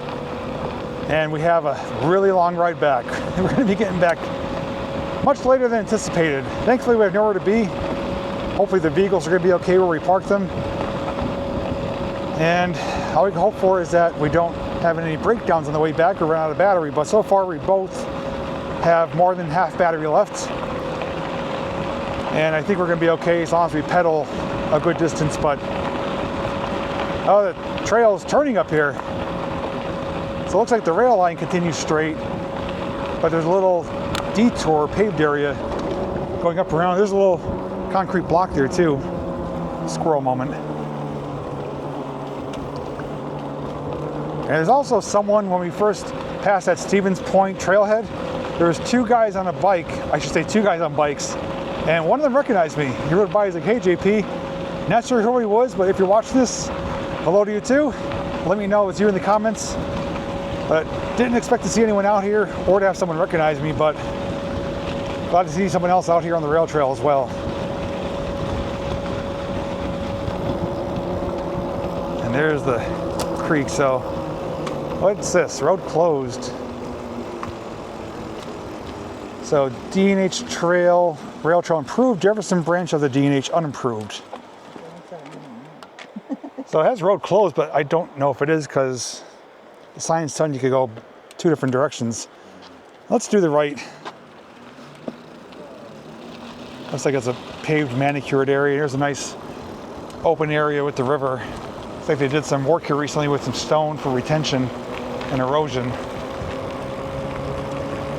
I don't see the viaduct yet, but I'm pretty certain this is going to lead us directly to it.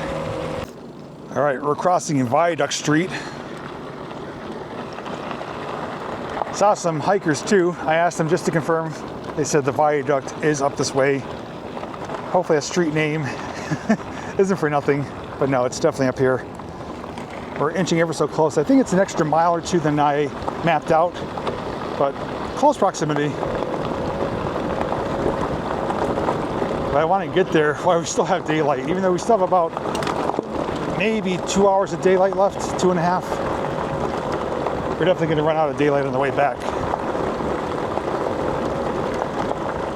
Well, I was incorrect on the location. I thought the truss bridge was removed. Nope, it's still here, just further down the trail. I'm like, what are the chances they removed it? And it shows up on Google Earth. So this is 1904 steel truss bridge. At least one section of it looks like it was wide enough for two lines. But I'm gonna get here in the silhouette with the sun. And there is an awesome picture with the sun showing through the 1904. So nice looking truss bridge. Now I could say I didn't hype it up for nothing that we're gonna see one. We actually did. It's got concrete decking on it. And now part of the rail trail system. But I believe this would have been double wide at one time. And get a shot on the back side with Jake coming through. If he decides to come through, he's probably getting some pictures. So it's another 1904, and it's neat because it's stamped through with holes, so you can see through it. This is Lanesboro, 1904 bridge, redecking D&H rail trail, according to that sign there. Oh, Jake is getting off and doing some walking around, so I guess I'll give you some perspectives myself. So here's how it looks with me coming across it. Gotta do the horn.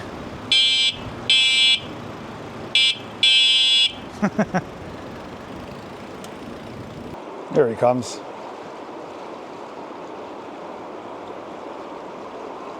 Gotta sound your horn. Your bike horn. That was a fail. Oh, looking through the trees, I do see something. Tell me we reached it. Or is that just a mirage? Am I playing imagination? Holy cow, I think we reached it.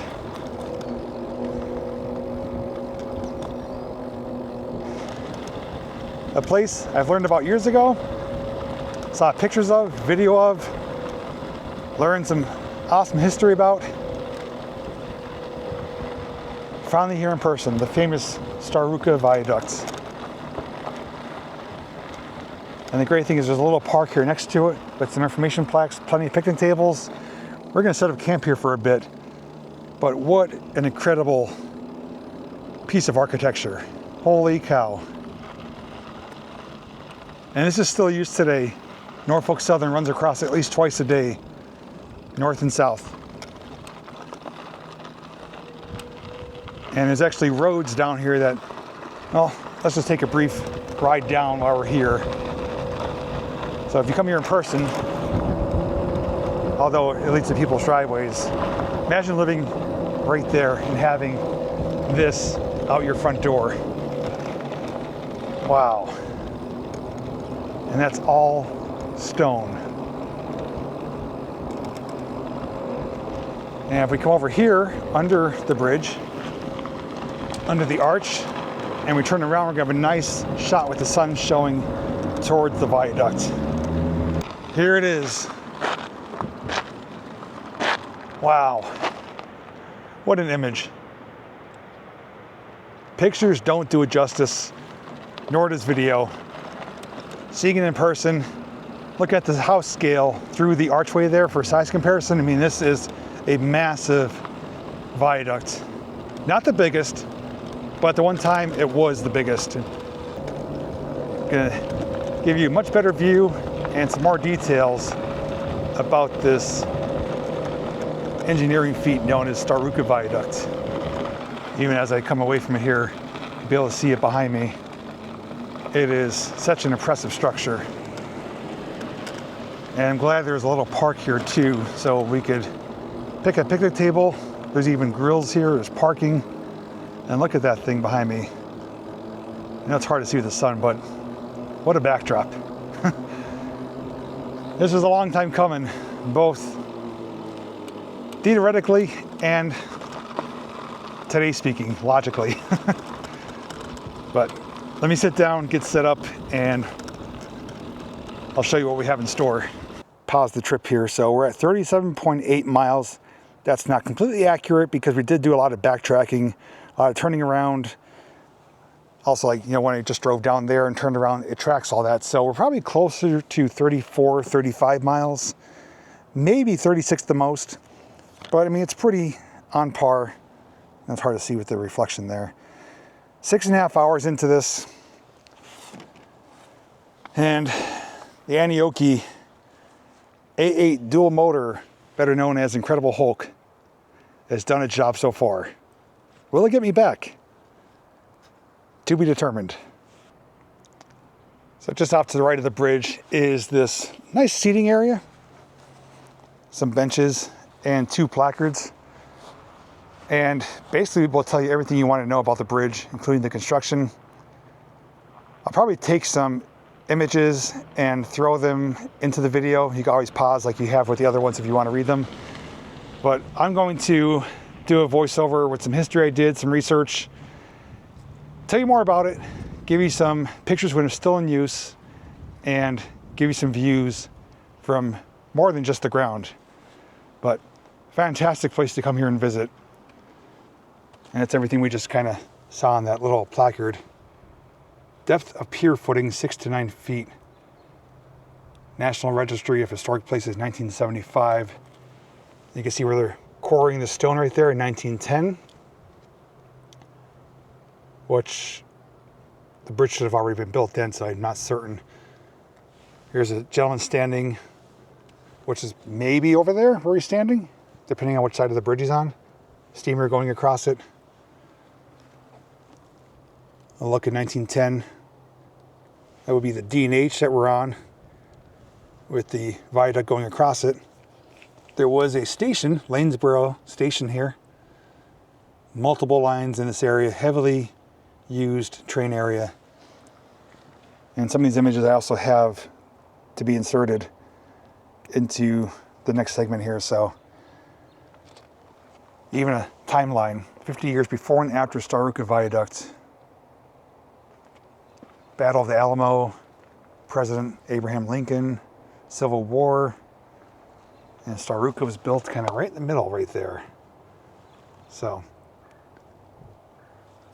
built during an important time. And I think I see or hear Jake coming back, and here's a good shot with him passing through underneath.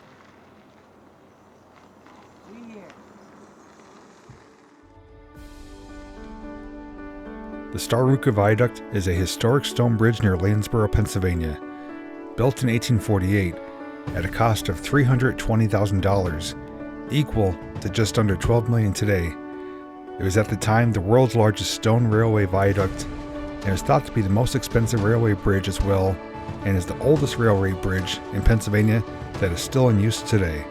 The viaduct was created by the New York and Erie Railroad to cross the wide, sweeping valley near Starrucca Creek.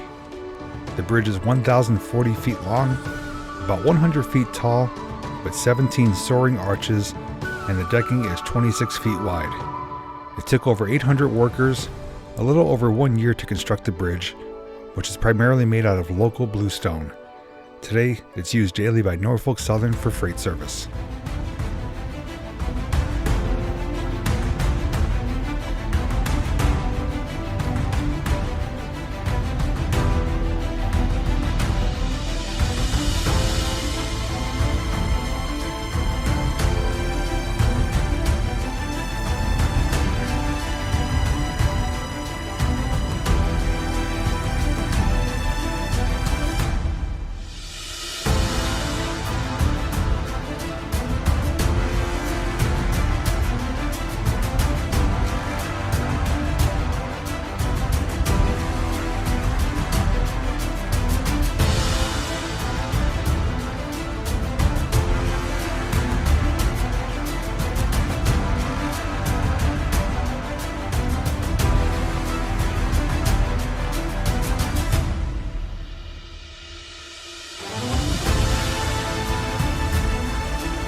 I hope you enjoyed the views and information you learned about the Starrucca Viaduct.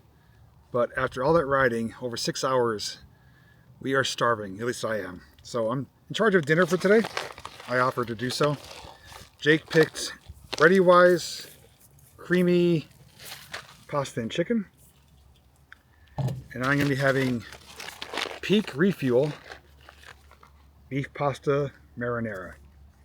So all we got to do is get some water boiled up, put it in the packages, let it do their thing, and we'll have dinner in about 15-20 minutes. Let's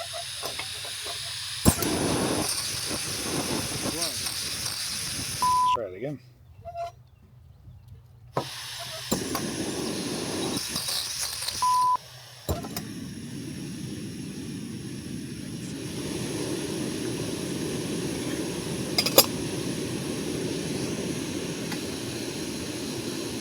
Let it do its thing.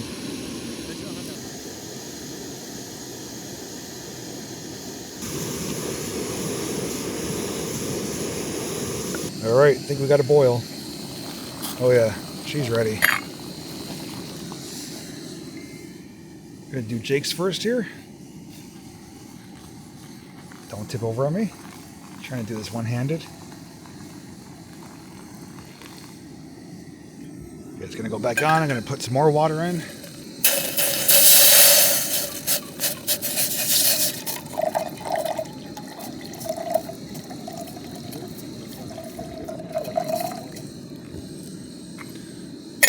That'll boil up in no time. Gonna give that a stir, seal it up. Should be good in about 15 minutes. I think mine's ready too. Yep, there we go.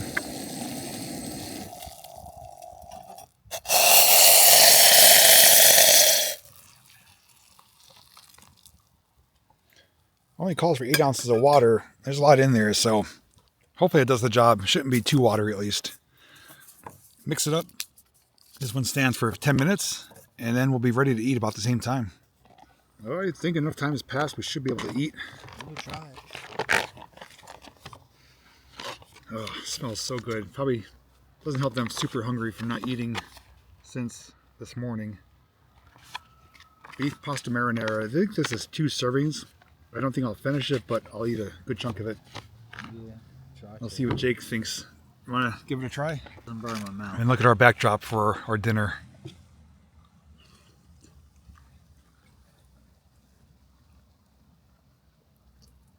It's hot, right? It's hot. Let's see this. Tastes all right? Mm-hmm. It's not gourmet meals, but for camp meals, I mean, they usually hit the spot when you're hungry. We've also been snacking too. He brought some snacks. He got Doritos. He gave me a pack of strawberry Oreos, which are really good. I also had some peanuts and some beef jerky, but let me try mine because the smell is taunting me here. Got little chunks of beef, pasta, seasoning. It's hot, of course.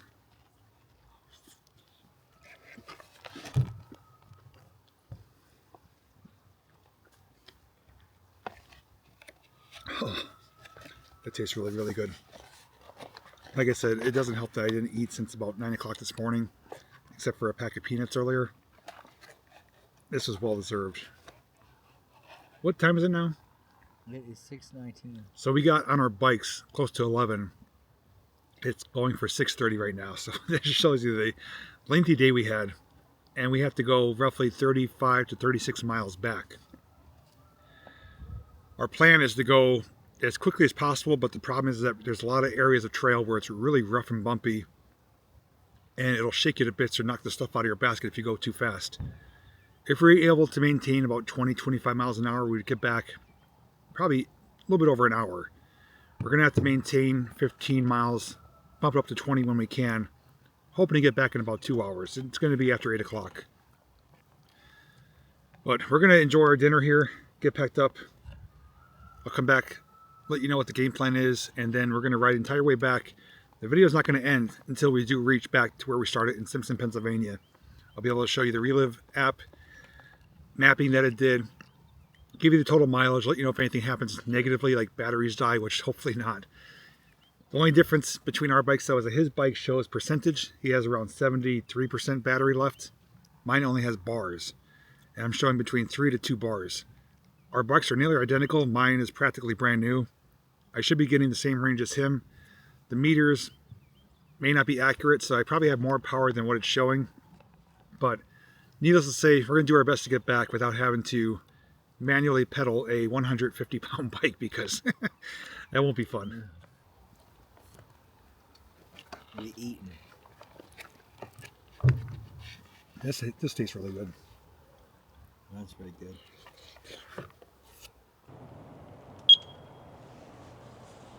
Hello, Anioki.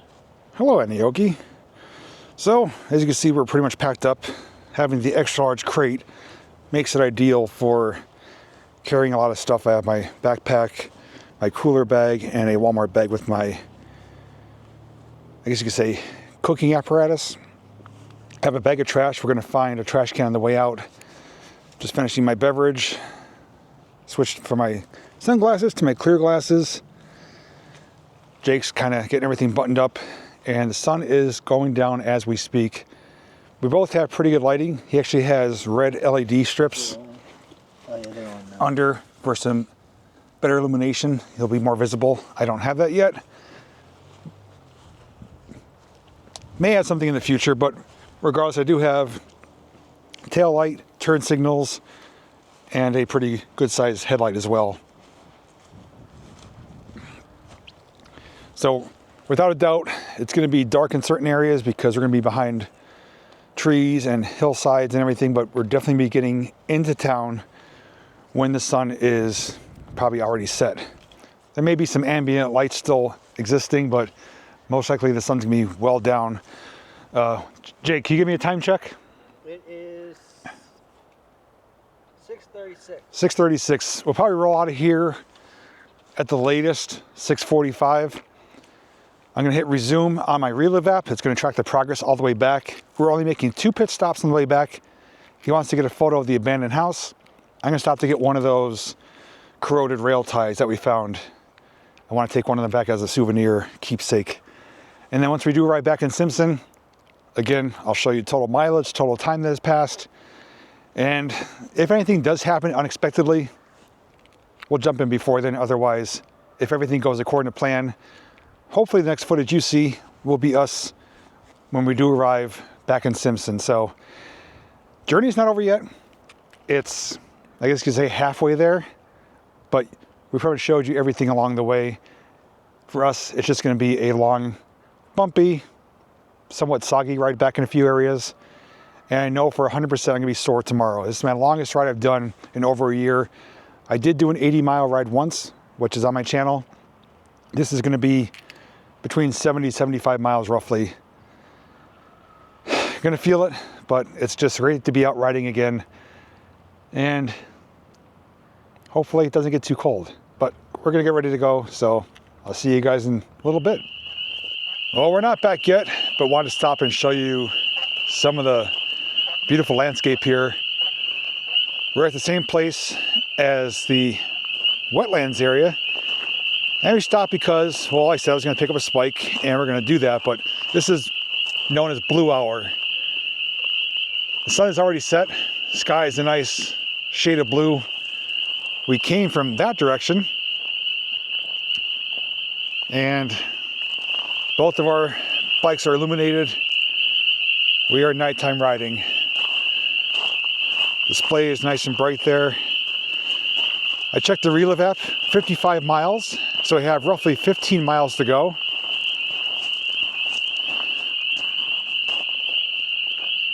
And let's get ourselves a spike, which is right here.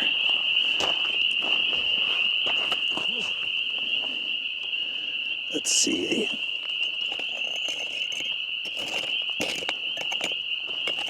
A few different kinds and sizes here. I think maybe that one's got some nice corrosion on it. What are you thinking so far? Pretty good. He's smart. He overdressed. Yeah. A little bit chilly, not gonna lie. It might be here after dark. It was pretty much there. What time is it, do you know? I can't even hear myself thinking over there. 8:30. 8:30? Yeah. I was hoping we were gonna be back by now. We are definitely, We gotta hustle and bustle. yeah, get moving. Hopefully we'll be back by 9. We're not far from Ararat.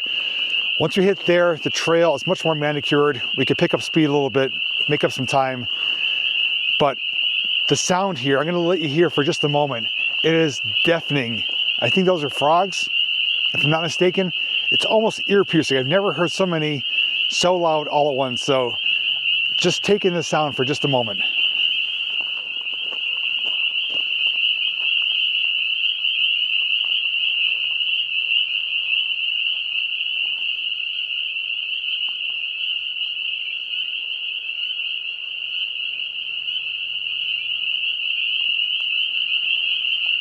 All right, you ready to keep moving? Yeah. All right, let's get hustling because, what? The water, the I don't know what they are that moving across. Oh yeah, there's like little swimming on top of it. Little bugs. Oh, some bugs. Yeah, bugs. I just saw them with the lights off. Tell you what, if it gets any colder, I might be able to cut glass pretty soon, so I'm ready to get back.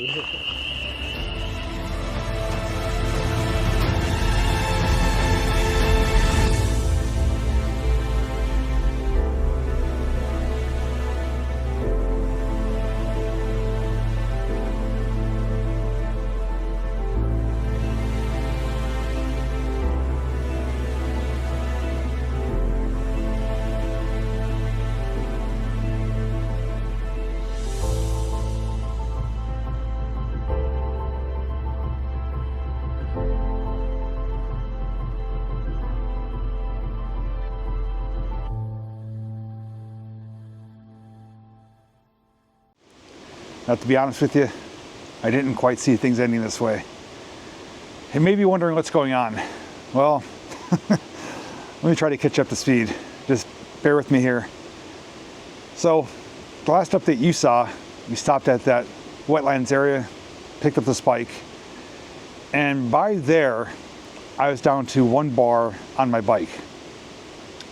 Now, Jake's bike, which is the same bike as mine except the earlier version, shows the percentage of battery, where mine just shows bars, 5 different bars.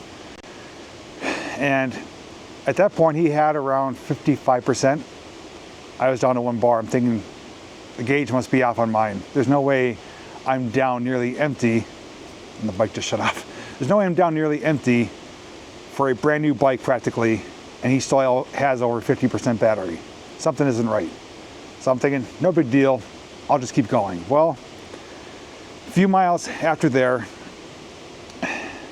I noticed the bike started going slower, slower, and slower. And then an error popped up on the screen, and I lost power altogether. So shut the bike off, turned it back on, had power again. I'm like, okay, maybe it's just fluke, maybe it's overheated, anything. Went for about another half a mile, error again, no power to the motor. And at that point I knew the battery was shot, and I had to pedal manually for, I'd say, close to 2.5 to 3 miles to where I am now, which is the Uniondale Caboose, which is right in front of me here. Jake kept going. He's going back to Simpson to load up his bike on his car. He's going to drive here to pick me up. I'm going to lock up the bike. He's going to take me back to my car. I have to drive back to Uniondale to pick up my vehicle. I'm sorry, to pick up my bike. Then finally head home. It is 9:36 p.m. We started 11 a.m. I was hoping to be back at our vehicles by like 8:30 at the latest. I don't know what happened. I'm a mixed bag of emotions. I'm disappointed, partially for Jake because he has to kind of help handle the situation for me, because truth be told, I was going to do this journey alone. I had all my plans of doing it alone, just being a solo journey. I did mention to Jake, he had an interest in doing it with me because we both have longer range bikes, or at least so I thought. My original A8, which was my go-to bike, I'd gotten over 80 miles on bike rides on it. Well, I sold that to my friend Dan out in Altoona. He has it now. That bike I know is capable of going the distance because it's done it before. This bike being a brand new upgraded version of Jake's bike, it should have never died as early as it did. It died around 60 miles. And we were pedaling majority of the way. All the way to Starrucca, I pedaled about 98% of the time. The only time I didn't pedal was with a couple steep, the switchback areas. I had it in dual motor. I was just, using the throttle to get up, so I didn't go too fast or anything like that. And a couple points just to get my legs a rest. So I pedaled 98% of the time on the way to Starrucca, which is 30 some miles. On the way back, I was pedaling and throttle here and there. The bike should have enough juice to go another 30 miles. We are right now, let me see how far we are from Simpson. I don't even have good service here. It won't load. I think we're roughly about 10 miles away from our vehicles. The other concern too is our vehicles are in a rail trail parking area. You're not supposed to have, I think, parking after dusk or overnight at least. And we're approaching 10 p.m. so there's also concern about vehicle getting towed. That would just be the nail in the coffin, so to speak. So I'm angry with the bike. I rave on and on about Antioquia having long range bikes. This is my 4th bike with them. The first 3, I never encountered this issue. I'm thinking I might have a faulty battery. So first thing I'm doing when I get home is emailing Antioquia to my contacts, letting them know the situation and hoping they rectify it, because this bike is supposed to get close to 100 miles just on throttle only. And the fact that I pedaled most of the time, I should have easily got over 150 miles pedaling. So I am angry, I'm disappointed, I feel bad for Jake. I'm just so thankful he is here though, because otherwise I'd be stuck here. I'd either have to keep walking the bike, because the bike weighs 150 pounds. I weigh around 230. Pedaling that is not fun. You get about 3 to 5 miles an hour and the legs start burning almost instantly. They started cramping up on me. I like barely made it here. So if it wasn't for him, I'd have a long walk back to the vehicle or I'd have to call for a ride to get picked up. So I'm thankful for him. I feel bad for him, but this is not how it's supposed to end up. We were supposed to be back by now, and I was gonna have you see how great the bikes performed and show you the ending journey mileage. So I'm gonna end the mileage here, which is 63 miles, I believe. I think 63.7. 63.7 over 9 hours. Now, keep in mind, take away about a mile, mile and a half maybe from that, because again, on our way there, we were backtracking, turning around, checking out items, you know, just riding around a little bit. So take away a mile, mile and a half, around 62 miles, I'd say, and about 10 miles from our vehicle. So 72 miles, we'll say, would have been total round trip. I said 70, off a little bit. Bike should have handled it no problem. With that being said, enough of me complaining, this was one heck of a journey. I mean, although it didn't end how I wanted it to, it could have ended much worse. The battery could have died way back in like Starrucca or something like that. But I finally got to see a viaduct that I've known about for a few years now. And it's my second one that I documented. I did do the Tunkhannock-Nicholson Viaduct. Made a video there a few years ago. If you haven't seen that, there'll be a link down below. This one is equally as impressive in its own unique way with the stone arches. On top of that though, I will say the D&H Trail is fantastic for the most part. From Simpson to Ararat, the trail is great as far as trail conditions. It's packed down, crushed gravel, and there's a lot of things to see along the way. From Ararat to Starrucca, it's a mixed bag of things. I'll say it's about 60-40, 60 being good, 40 not so good. There's a few areas where it's swampy and wet and soggy, and I gotta say, if we didn't have the dual motors, probably would have gotten stuck in the mud. There obviously are some hills by the missing bridge there that we checked out. Excuse me, and there was a lot of rocky areas too, so it wasn't great conditions from Ararat north to Starrucca, but it was manageable. The fat tire bikes, dual motor bikes handle it as they should. You know, they're capable of that. But Jake still had enough power to get back, and his bike's over a year old. My bike is practically brand new. I just got done doing the review on it. I'm really disappointed and angry. But again, the journey today, it was great. I have good and bad memories of today, more good than bad. It was cold on the way back. Like I said, I could have cut glass in a few times with how chilly it got. Once the sun went down, I knew it was gonna get cold, especially in the wooded areas. I had a pair of gloves with me, which helped. Legs weren't bad, it's just my upper torso that was cold. I'm okay now, but it is damp and chilly out. And I'm ready to get warmed up, take a hot shower. With that being said, if you did make it to the end, I wanna thank you so very much for doing so. I don't ever like to end my videos on a bad note, but I didn't want to play it up like, oh, this is the greatest thing ever. No, this is real life. Things like this do happen. I was joking about it at Starrucca, saying, well, worst case scenario, I mean, the battery might die. I'd have to pedal a 150-pound bike, and I didn't think it'd be mine. So it just shows that anything's possible, both good and bad. I do want to thank Jake for coming out. He did book a hotel to do this trip with me, and it was a great experience for us all overall. We got to have a lot of great memories along the way, saw a lot of cool things, everything from the little storage maintenance sheds to the areas here at Uniondale, and I can't even think right now what else, but the viaduct was the highlight, of course.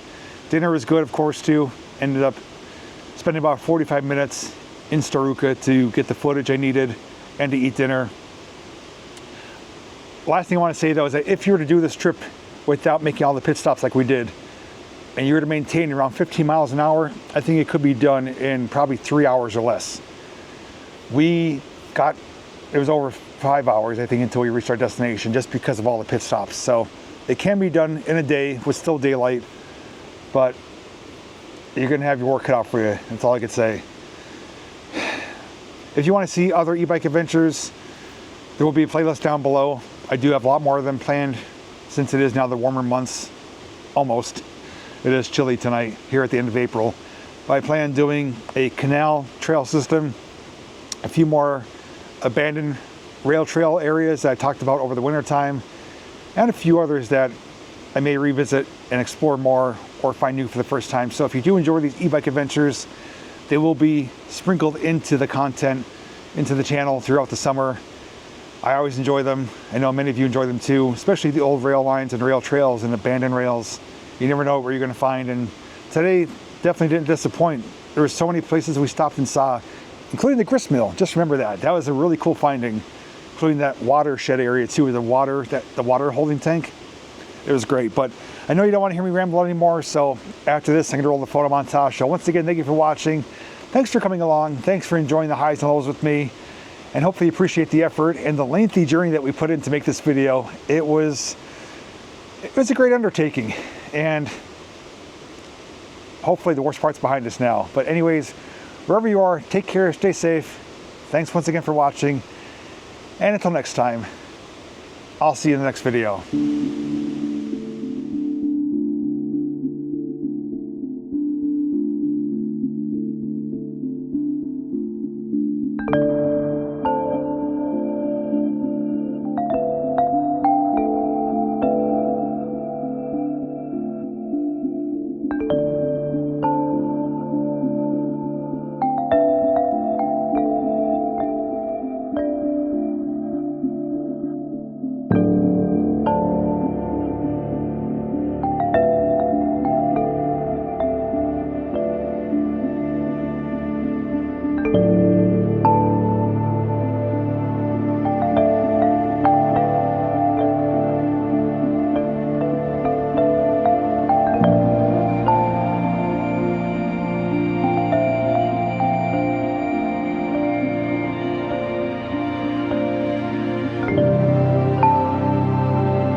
you.